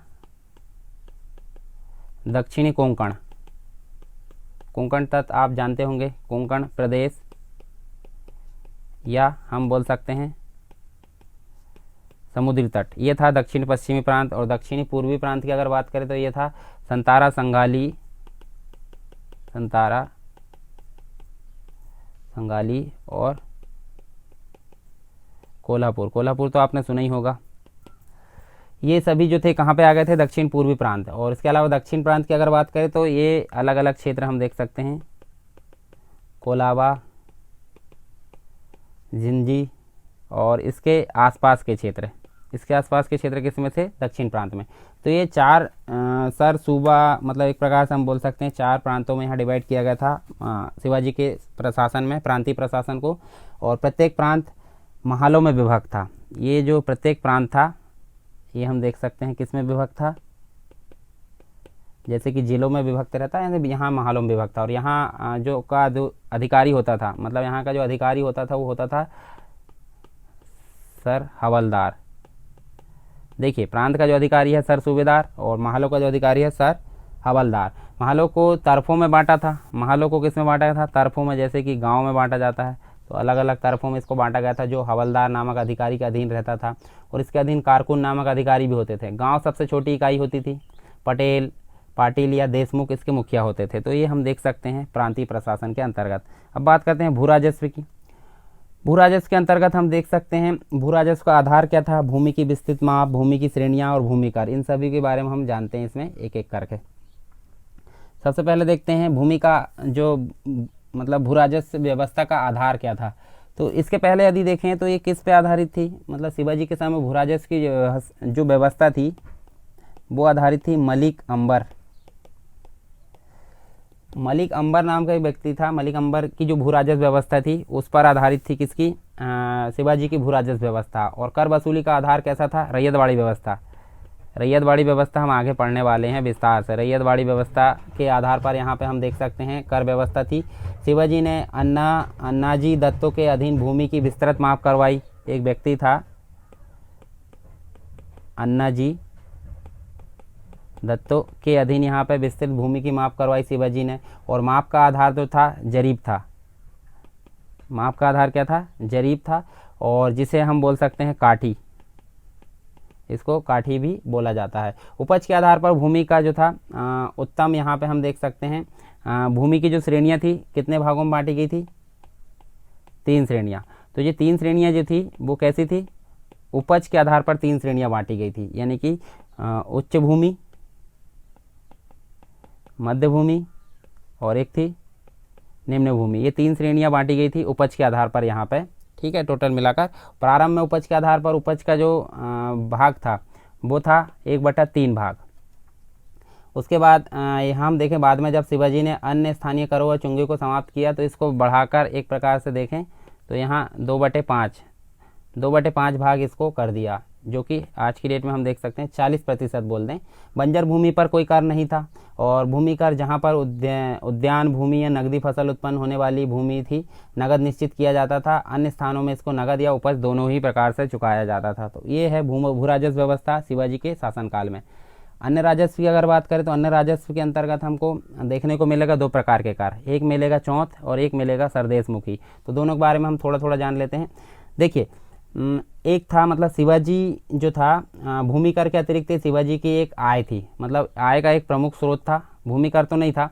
और यह कैसे लिया जाता था, ये लिया जाता था पड़ोसी राज्यों से। पड़ोसी राज्यों से क्या वसूली जाती थी, चौथ, ठीक है। इसकी मात्रा जो थी राज्य की आय का 1/4 यानी 25% थी। और इस कर के बदले में पड़ोसी राज्यों को शिवाजी के आक्रमण तथा लूटपाट से बचने का आश्वासन दिया जाता था। मतलब शिवाजी जिस क्षेत्र से चौथ वसूलेगा वहाँ पर कभी आक्रमण नहीं करेगा और वहाँ से कभी जो है मतलब वहाँ से कभी लूटपाट नहीं करेगा। तो इस प्रकार से जो सुरक्षा का प्रावधान दिया जाता था पड़ोसी राज्यों को, उसके बदले पड़ोसी राज्य उसको एक पैसा या कुछ भाग देते थे, उसको चौथ बोलते हैं, ठीक है। और कितना भाग था, 1/4 भाग। उसके बाद सरदेशमुखी की अगर बात करें, सरदेशमुखी भी पड़ोसी ही राज्यों से वसूल किया जाएगा, पड़ोसी राज्यों से ही वसूल किया जाएगा ये भी। और ये एक प्रकार से उस प्रदेश की भूमि कर का 1/10 भाग, मतलब बोल सकते हैं हम 10%। सरदेश मुखी वसूल करने का जो शिवाजी जो था अपना खुद का एक कानूनी अधिकार मानते थे, क्योंकि वो महाराष्ट्र के पुश्तैनी सरदेश मुख थे, यानी कि ये लेना उसका कानूनी अधिकार था 1/10। परंतु ये लेना कैसा था कि अगर ये देश ये वाला क्षेत्र नहीं देता है तो वहाँ पर वो आक्रमण करके लूटपाट कर सकता है, परंतु अगर ये क्षेत्र देता है तो वहाँ लूटपाट नहीं की जाएगी शिवाजी के द्वारा। तो ये दोनों कर आप समझ गए होंगे। अन्य राजस्व के अंतर्गत सैन्य प्रशासन देखते हैं। सैन्य प्रशासन के अंतर्गत हम देख सकते हैं, देखिए अलग अलग भागों में बंटने दिखता, देखिए अश्वारोही, पैदल सेना, दुर्ग, तोपखाना और नौसेना। तो सभी के बारे में एक एक करके देखते हैं हम। सबसे पहले बात करते हैं अश्वारोही सेना। तो अश्वारोही सेना के अंतर्गत यदि हम देखें यहाँ पे, तो जो शिवाजी थे, शिवाजी की अश्वारोही सेना के संगठन को क्या कहा जाता था? इस संगठन को बोला जाता था पागा। ठीक है। और ये 2 प्रकार के इसमें सैनिक होते थे। 2 प्रकार के सैनिक कौन से? एक था बरगीर और एक था सिलेदार।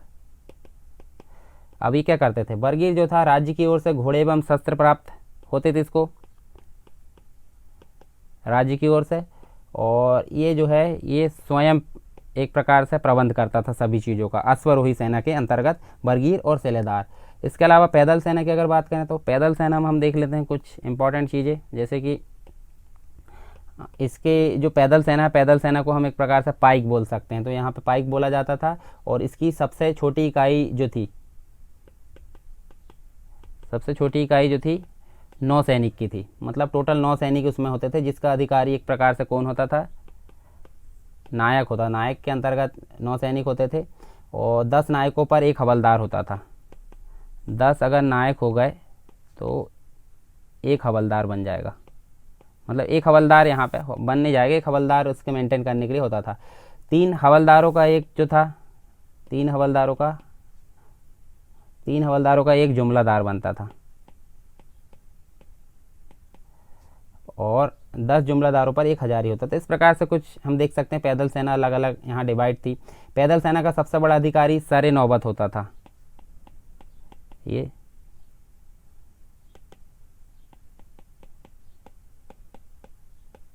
सर नौबत इसका अधिकारी होता था। अब बात कर लेते हैं दुर्ग की। यहाँ देख सकते हैं हम दुर्गों का काफ़ी महत्व हुआ करता था, और इसके समय हम देखें तो 240 से 250 दुर्ग यहाँ पे थे शिवाजी के समय। इनकी देखरेख के लिए जो अधिकारी होते थे उनकी बात कर लेते हैं हम। तो एक होता था हवलदार और एक होता था कारकुन। ये 2 व्यक्ति होते थे। मतलब हवलदार जो था सुरक्षा व्यवस्था को मेंटेन करता था, कारकुन जो था गोदाम का अधिकारी था। ये गोदाम और ये सुरक्षा व्यवस्था को मेंटेन करता था। ठीक है। ये तो था मराठा जाति का, और ये था कायस्थ। ये दोनों आप देख सकते हैं दुर्ग के क्षेत्र में। फिर देखते हैं तोपखाना। तो तोपखाना एक प्रकार से हम देखें, शिवाजी के पास एक छोटा तोपखाना था। ठीक है। और इसके अंतर्गत हम देखें तो लगभग 200 तोपें यहाँ पे थी, और फ्रांसीसी, पुर्तगाली तथा अंग्रेजों से खरीदी गई थी ये। इसके अलावा देखें एक और चीज़ बची हमारी, किसके अंतर्गत? सैन्य प्रशासन के अंतर्गत नौसेना। तो नौसेना हम देख सकते हैं, देखिए कोलाबा, और एक और है कल्याण। ये नगरों में हम देख सकते हैं नौसैनिक अड्डों की स्थापना की गई थी, और इसका उद्देश्य था जंजीरा के लुटेरों से महाराष्ट्र की रक्षा करना, और मुगल जो जहाज़ है उसको लूटना यहाँ मुख्य काम था नौसेना का। ये हम देख सकते हैं। तो हमने देखे ये सैन्य प्रशासन के अंतर्गत, मतलब शिवाजी का सैन्य प्रशासन कैसा था? अश्वारोही सेना में डिवाइड था, पैदल सेना में, दुर्ग में, तोपखाना में और नौसेना में। अब एक और बात कर लेते हैं न्याय प्रशासन की। तो न्याय प्रशासन के अंतर्गत हम देख सकते हैं, देखिए शिवाजी की जो न्याय प्रशासन की जो व्यवस्था थी वो निष्पक्षता पर आधारित थी, ये हम देख सकते हैं। और शिवाजी स्वयं भी एक प्रकार से हम देखें तो सर्वोच्च न्यायालय के समान थे, और वे न्यायाधीश एवं पंडित राव की सहायता से भी निर्णय लेते थे। जैसे कि हम राष्ट्रप्रधान में बात करें, शिवाजी का जो धर्म था, मतलब जो उसका न्यायालय था, न्यायालय धर्म सभा या हुजूर मजलिस कहलाता था। इसको हम क्या बोल सकते थे? धर्म सभा या हुजूर हाजिर मजलिस कहा जाता था। शिवाजी एक प्रकार से देखें, शिवाजी के नीचे न्यायालय का न्यायालय भी होता था, यानी कि आज की डेट में हम बोल सकते हैं जैसे उच्चतम न्यायालय के अधीन क्या होते हैं, हाई कोर्ट यानी कि उच्च न्यायालय होते हैं, उच्च न्यायालय के अधीन नीचे वाले मतलब जो जिला न्यायालय होते हैं। इस प्रकार से हम देख सकते हैं अलग अलग न्यायालय क्रमानुसार। तो इसी प्रकार शिवाजी के नीचे भी अन्य न्यायालय हुआ करते थे। प्रांतीय एवं महल स्तर पर अगर देखें तो न्याय के लिए एक मजलिस होती थी, ठीक है, जिसे सभा भी कहा जाता है। ये न्याय व्यवस्था को मेंटेन करती थी प्रांतीय स्तर पर। और गांव में न्याय कार्य के लिए पंचायती व्यवस्था की गई थी। पंचायत मतलब पंचायतों की व्यवस्था की गई थी, जो कि धर्मशास्त्र के सिद्धांतों के आधार पर निर्णय दिया जाता था। शिवाजी ने जो है दक्षिण में मराठा साम्राज्य की स्थापना करने की कोशिश की यहाँ पे देखें तो, परंतु वो उसका विस्तार नहीं कर पाए, उनकी मृत्यु हो जाती है। स्थापना तो कर दी गई थी परंतु विस्तार नहीं कर पाए, ठीक है। और उनकी अत्यधिक केंद्रीकृत प्रशासनिक नीतियों के कारण जो उत्तराधिकारी आए बाद में प्रशासन को संचालित नहीं कर पाए, और छत्रपति की जो शक्तियाँ है पेशवा के हाथ में आ गई। तो आगे हम देखेंगे पेशवा के हाथ में ये शक्तियाँ कैसे आती है। इस प्रकार शिवाजी का जो शासन था, एक प्रकार से हम देखें तो शासन प्रबंध श्रेष्ठ था। जो सर यदुनाथ है, ये सर यदुनाथ सरकार के द्वारा लिखा गया है कि मध्ययुगीन राजतंत्र की एक अनोखी घटना इसको बताया गया है, मराठा शक्ति को, मतलब जो शिवाजी के द्वारा जो भी यहाँ पे प्रशासन मेंटेन किया गया उसको मध्ययुगीन राजतंत्र की एक अनोखी शक्ति यहाँ पे बताया है। तो ये हम देख सकते हैं शिवाजी के शासन को। अब बात कर लेते हैं शिवाजी के उत्तराधिकारी, क्योंकि शिवाजी की मृत्यु हो जाती है उसके पश्चात उनके कुछ उत्तराधिकारी आते हैं। तो उनको पहले एक स्ट्रक्चर में दिखा देता हूँ मैं यहाँ पे, देखिए आपको यहाँ दिख रहा है, पूरी चीज़ें यहाँ समझ में आ जाएगी। चलिए यहाँ सबसे पहले बात कर लेते हैं हम। जैसे यहाँ बात करें मराठा साम्राज्य में जो शिवाजी थे, शिवाजी ये आगे देखिए 1640 से 1680 तक रहे। उसके बाद 80 की बात करें तो 80 के बाद उनका बेटा बनता है ये वाला, ठीक है, इस तरफ, यानी साईबाई। देखिए उनकी पत्नियाँ थी सात में से हम देख सकते हैं दो, देखिए सोयराबाई और साईबाई। तो साईबाई और शिवाजी का जो पुत्र था संभाजी, ये बना। अब संभाजी जो था 1680 से लेकर 1689 तक था। अब 1689 में उसका पुत्र बनना चाहिए साहू जी, तो नहीं बना। अब कौन बन जाता है, देखिए यहाँ हम देख सकते हैं ये वाला व्यक्ति बन जाता है, ये राजा राम। अब राजा राम बनता है 1689 से 1700 तक। अब 1700 से उसका बेटा बन जाता है, ये देखिए ये शिवाजी द्वितीय। तो ये देखिए अब इसका नाम शिवाजी है तो ये दादाजी के नाम पर रखा, तो यहाँ शिवाजी 2 कर दिया है। शिवाजी द्वितीय जो 1700 से 1707 तक। अब आगे जाकर कौन बनना चाहिए, राजा राम 2, पर राजा राम 2 ना बनकर कौन बनता है, ये वाला व्यक्ति बनता है, कौन, साहू जी। ये 1708 से 1749 तक। अब धीरे धीरे इनकी शक्ति जो है अयोग्य और अकुशल व्यक्ति यहाँ पे बनते जाते हैं, तो इनकी शक्ति क्षीण हो जाती है। अब ये 1749 तक बनता है यहाँ पे।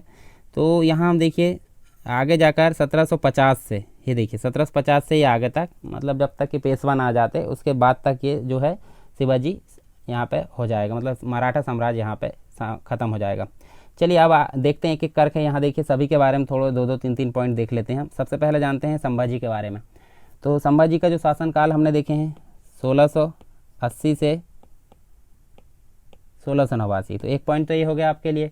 और ये कब बना था, शिवाजी की मृत्यु के पश्चात ये बना था। और यहाँ हम देखें 2 पुत्र थे, यानी कि संभाजी और राजा राम, इनके मध्य उत्तराधिकार का विवाद उत्पन्न हुआ और संभाजी को जो है किले में कैद कर लिया। और बाद में कौन बनता है, मतलब पहले संभाजी बनता है और फिर बाद में राजा राम बन जाता है। तो राजा राम हम देखेंगे आगे। इसके अलावा जो संभाजी रहता है, संभाजी को फिर से हम देखें तो मुगलों के द्वारा कैद कर लिया जाता है, तो फिर से उसको छोड़ दिया जाता है। और छोड़ने के पश्चात वो राजा राम को गद्दी पर से उतार कर क्या कर लेता है, अपनी खुद के सिंहासन को मतलब यहाँ पे शामिल मतलब हासिल कर लेता है। और यहाँ देखें हम तो फरवरी 1689 में संगमेश्वर में धावा बोल मुगल सेनापति मुकर्रम खान ने संभाजी और कवि कलश को बंदी बन फिर से मतलब एक प्रकार से उसकी हत्या कर दी जाती है। तो यहाँ हम देखें तो आपको याद रखना है शिवाजी के बाद ये बनता है, ठीक है। कब से कब तक इसका शासन रहता है, 1680 से 1689, ठीक है। इसके बाद बनता है राजा राम, जो कि शिवाजी का दूसरा पुत्र रहता है, यानी कि संभाजी की मृत्यु के समय उनका जो पुत्र है इनका पुत्र कौन रहता है, साहू, ठीक है। साहू जो रहता है केवल 7 वर्ष का रहता है, तो कौन बन जाता है, राजा राम बन जाता है, ठीक है। और यहाँ देखिए राजा राम मराठा साम्राज्य का शासक बन जाता है। और यहाँ देखिए इसी के समय देखें 1691 में जो जुल्फ़िकार रहता है, जुल्फ़िकार जो मुगल सेनापति रहता है, उसने जिंजी पर घेरा डाला और 8 वर्षों तक राजा राम को जो है जिंजी पर कैद कर लिया। 1698 में राजा राम फिर से वहाँ से भाग गया और यहाँ पे इसने जो है सतारा को राजधानी बनाया राजा राम ने, और उसकी मृत्यु हो जाती है यहाँ पे। तो कब से कब तक रहा ये आपको थोड़ा सा याद रखना है, ये रहा 1689 से 1700 तक। ठीक है, अब आगे देखते हैं शिवाजी द्वितीय। तो शिवाजी द्वितीय का समयकाल भी हम देख लेते हैं, ये 1700 से 1707 तक यहाँ देख सकते हैं हम, और राजा राम की मृत्यु के पश्चात ये बना था। मृत्यु के पश्चात ये इसका जो है अल्पवयस्क पुत्र था, शिवाजी द्वितीय बन गया। और ये राजा राम की जो पत्नी थी ताराबाई, इसके संरक्षिका के तौर पे, मतलब संरक्षिका कौन थी इसकी, ताराबाई इसके संरक्षिका के तौर पे यहाँ नियुक्त हुई। परंतु हम देख सकते हैं फिर जो है मराठों के मध्य जो है गद्दी को लेकर फिर से संघर्ष हुआ, और संघर्ष होने के कारण यहाँ देखिए मराठों में आपसी संघर्ष को बढ़ावा देने से 1707 में जुल्फिकार खां के कहने पर बहादुर शाह प्रथम ने साहू को कैद से भी मुक्त कर दिया था यहाँ पे। तो साहू को मुक्त कर दिया, तो यहाँ हम देख सकते हैं साहू जो है आगे जाकर फिर से इन दोनों के मध्य यहाँ पे संघर्ष होता है, और आगे शिवाजी के बाद फिर कौन बनता है, साहू जी बनते हैं। ठीक है, तो साहू जी का जो शासनकाल रहता है 1707, अर्थात अंग्रेज जो औरंगजेब उसकी मृत्यु के पश्चात 1749 में जो है ये किसका पुत्र रहता है, ये संभाजी का पुत्र रहता है, जैसे कि हमने देखे हैं। तो साहू जी व ताराबाई के मध्य जो है यहाँ पे इनका युद्ध होता है, और युद्ध का नाम है यहाँ पे हम देख सकते हैं खेड़ा का युद्ध। ये खेड़ा का युद्ध होता है दोनों के मध्य, यहाँ हम देख सकते हैं। इस युद्ध में ताराबाई ने साहू जी के विरुद्ध यहाँ पे हम देख सकते हैं धन्नी जो है धन्ना जी यादव के नेतृत्व में सेना भेजी, परंतु फाइनली यहाँ हम देखें ताराबाई की पराजय होती है। खेड़ा के युद्ध में किसकी विजय होती है, साहू जी की विजय होती है। और साहू जी आगे जाकर फिर हम देखें तो ये सतारा नाम की इनकी राजधानी रहती है, सतारा में इसका राज्याभिषेक होता है। किसका, साहू जी का राज्याभिषेक होता है और ये अपनी राजधानी बना लेता है। ठीक है, इसके अलावा इसी वर्ष साहू जी ने एक नया पद यहाँ पे साहू जी के द्वारा एक नया पद बनाया जाता है। पद का नाम रहता है सेना करते, और सेना करते को ही हम बोल सकते हैं सेना को संगठित करने वाला, अर्थात हम बोल सकते हैं जो पेशवा रहते हैं, पेशवा को ही इसने पावरफुल कर दिया था। पेशवा उस समय कौन थे, पेशवा थे बालाजी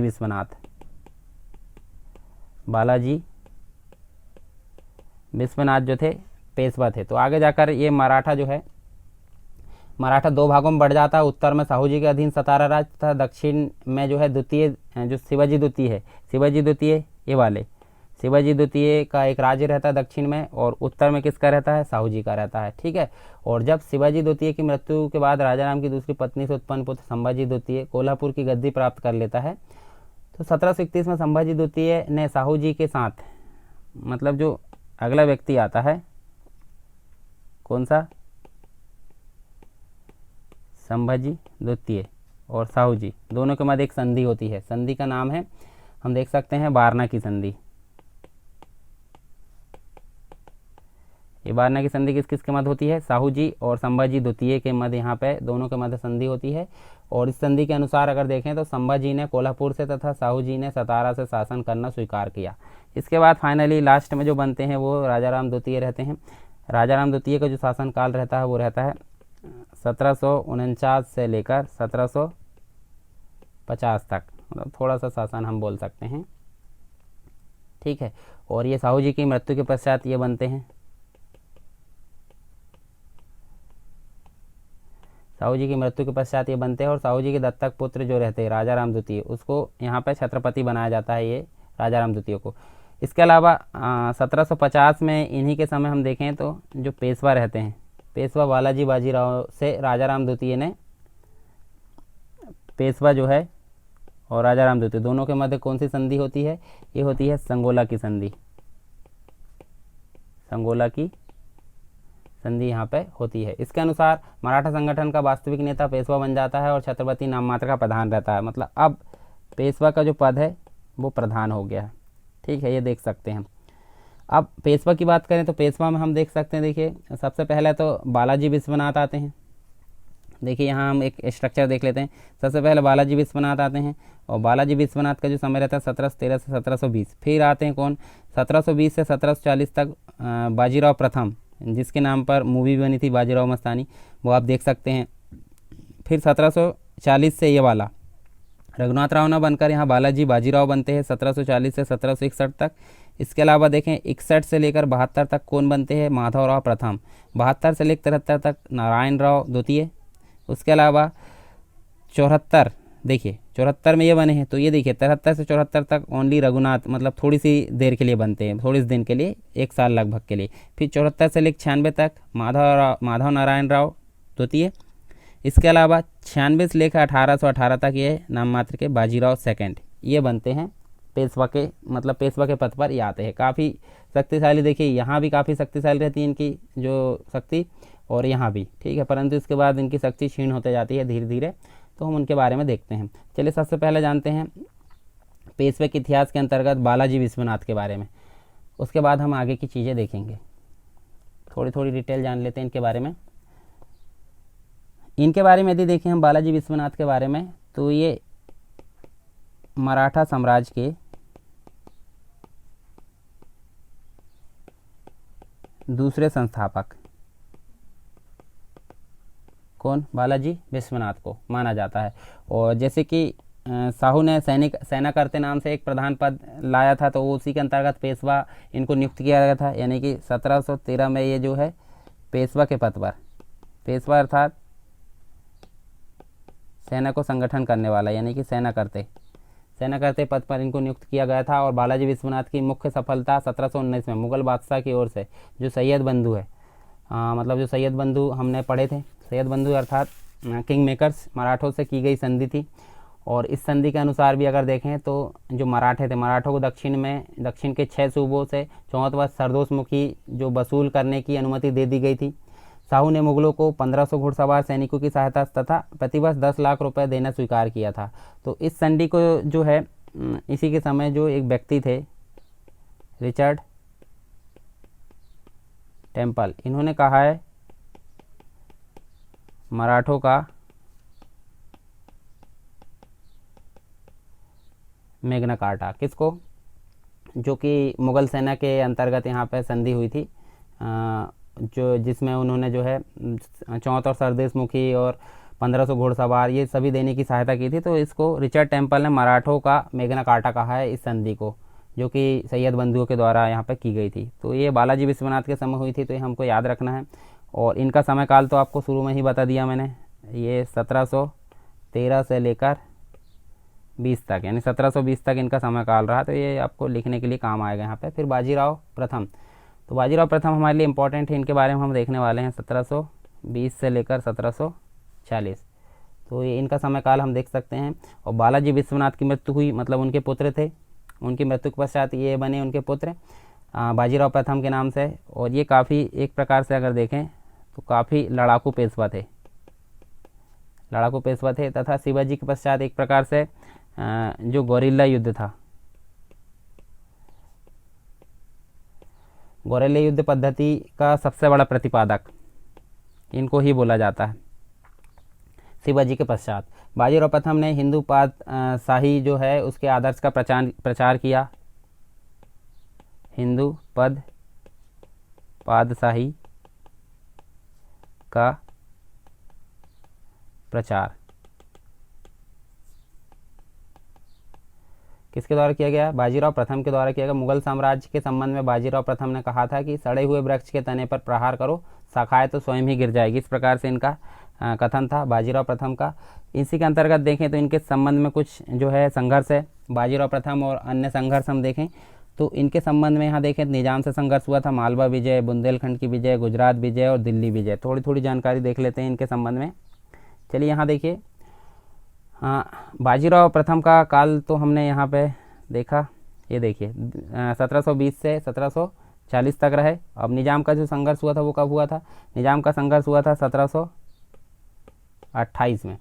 तो यहाँ हम देखिए निजाम से संघर्ष यानी कि जो निजामुल मुल्क है, निजामुल मुल्क यानी कि हम बोल सकते हैं चिनकिलिज खां, जिनने हैदराबाद राज्य की स्थापना की थी। चिनकिलिज खां, इसको पराजित कर दिया किसने? इसको पराजित कर दिया बाजीराव प्रथम ने। इसके अलावा मुंगी शिवगांव की संधि हुई थी, मुंगी शिवगांव की संधि हुई थी। इस संधि के अनुसार निजाम ने साहू जी को चौथ तथा सरदोषमुखी देना, संभाजी द्वितीय की सहायता ना करना, मतलब एक दूसरे के विपरीत यहाँ पे करने का वचन दिया। इस संधि के उपरांत संभाजी द्वितीय को निजाम की सहायता मिलना बंद हो गई थी, और निजाम की सहायता मिलना बंद हो गई तो जिसमें उसने जो है 1731 में ही, हमने पीछे बात की है वारणा की संधि, वारणा की संधि से साहू जी की अधीनता स्वीकार कर ली थी। तो ये हम देख सकते हैं निजाम से संघर्ष के अंतर्गत कुछ चीज़ें यहाँ पर। मालवा की विजय की अगर बात करें तो ये भी जो है 1728 में हुई थी मालवा की विजय। और यहाँ हम देखिए बाजीराव प्रथम ने 1728 में इस पर आक्रमण किया, और जो मुगल का गवर्नर था, क्या नाम था मुगल के गवर्नर का? गिरधर को जो है मतलब अमझेरा के युद्ध में,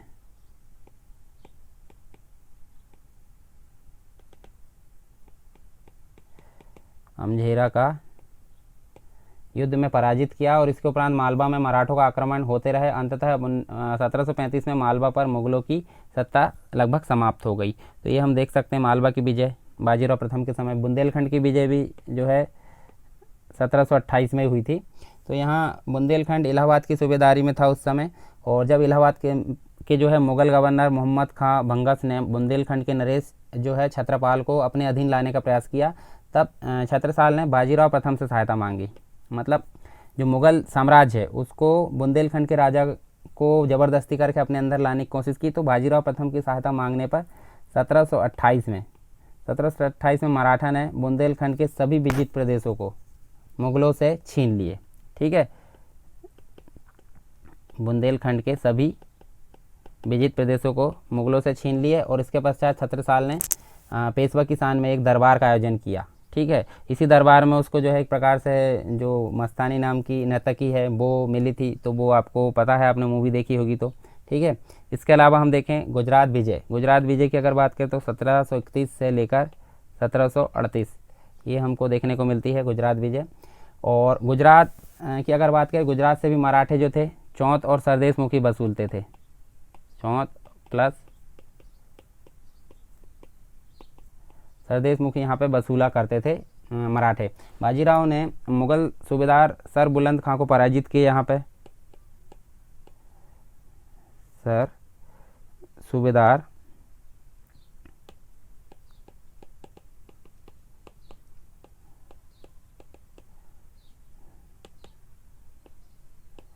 सर बुलंद खां को पराजित किया।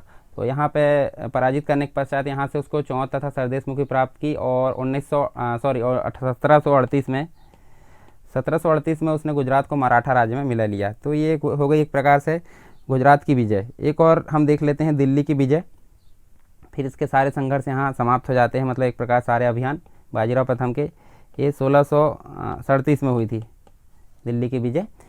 दिल्ली की विजय के अंतर्गत देखें तो बाजीराव प्रथम अपनी सेना के साथ दिल्ली पहुंचा, और वहां केवल 3 दिन ठहरा, और मुगल बादशाह मोहम्मद शाह तथा मालवा की सूबेदारी तथा जो 13 लाख वार्षिक धनराशि उसका आश्वासन दिया।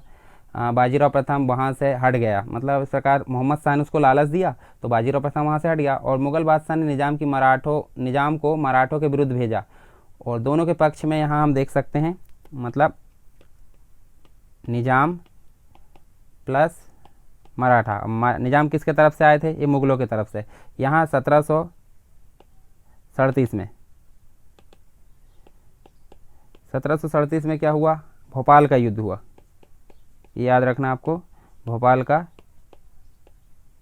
युद्ध हुआ जिसमें निजाम की पराजय हुई, और इसी के अंतर्गत एक संधि हुई थी 1738 में, जिसका नाम है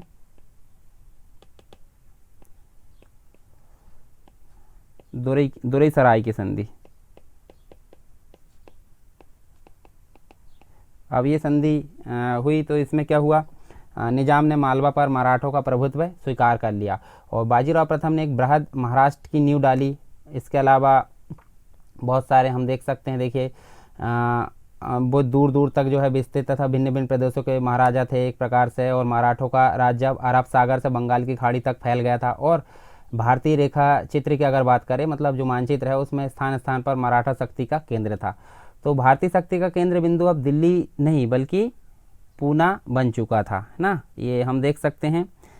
ये पहले दिल्ली था, अभी तक हम दिल्ली देखते आए हैं, परंतु पूना में मेन जो था मराठा थे, तो पूना जो है इसकी शक्ति बन गए थे। तो ये हमने देख लिए पेशवा के अंतर्गत थोड़ी चीज़ें। आप देखते हैं पानीपत का तृतीय युद्ध।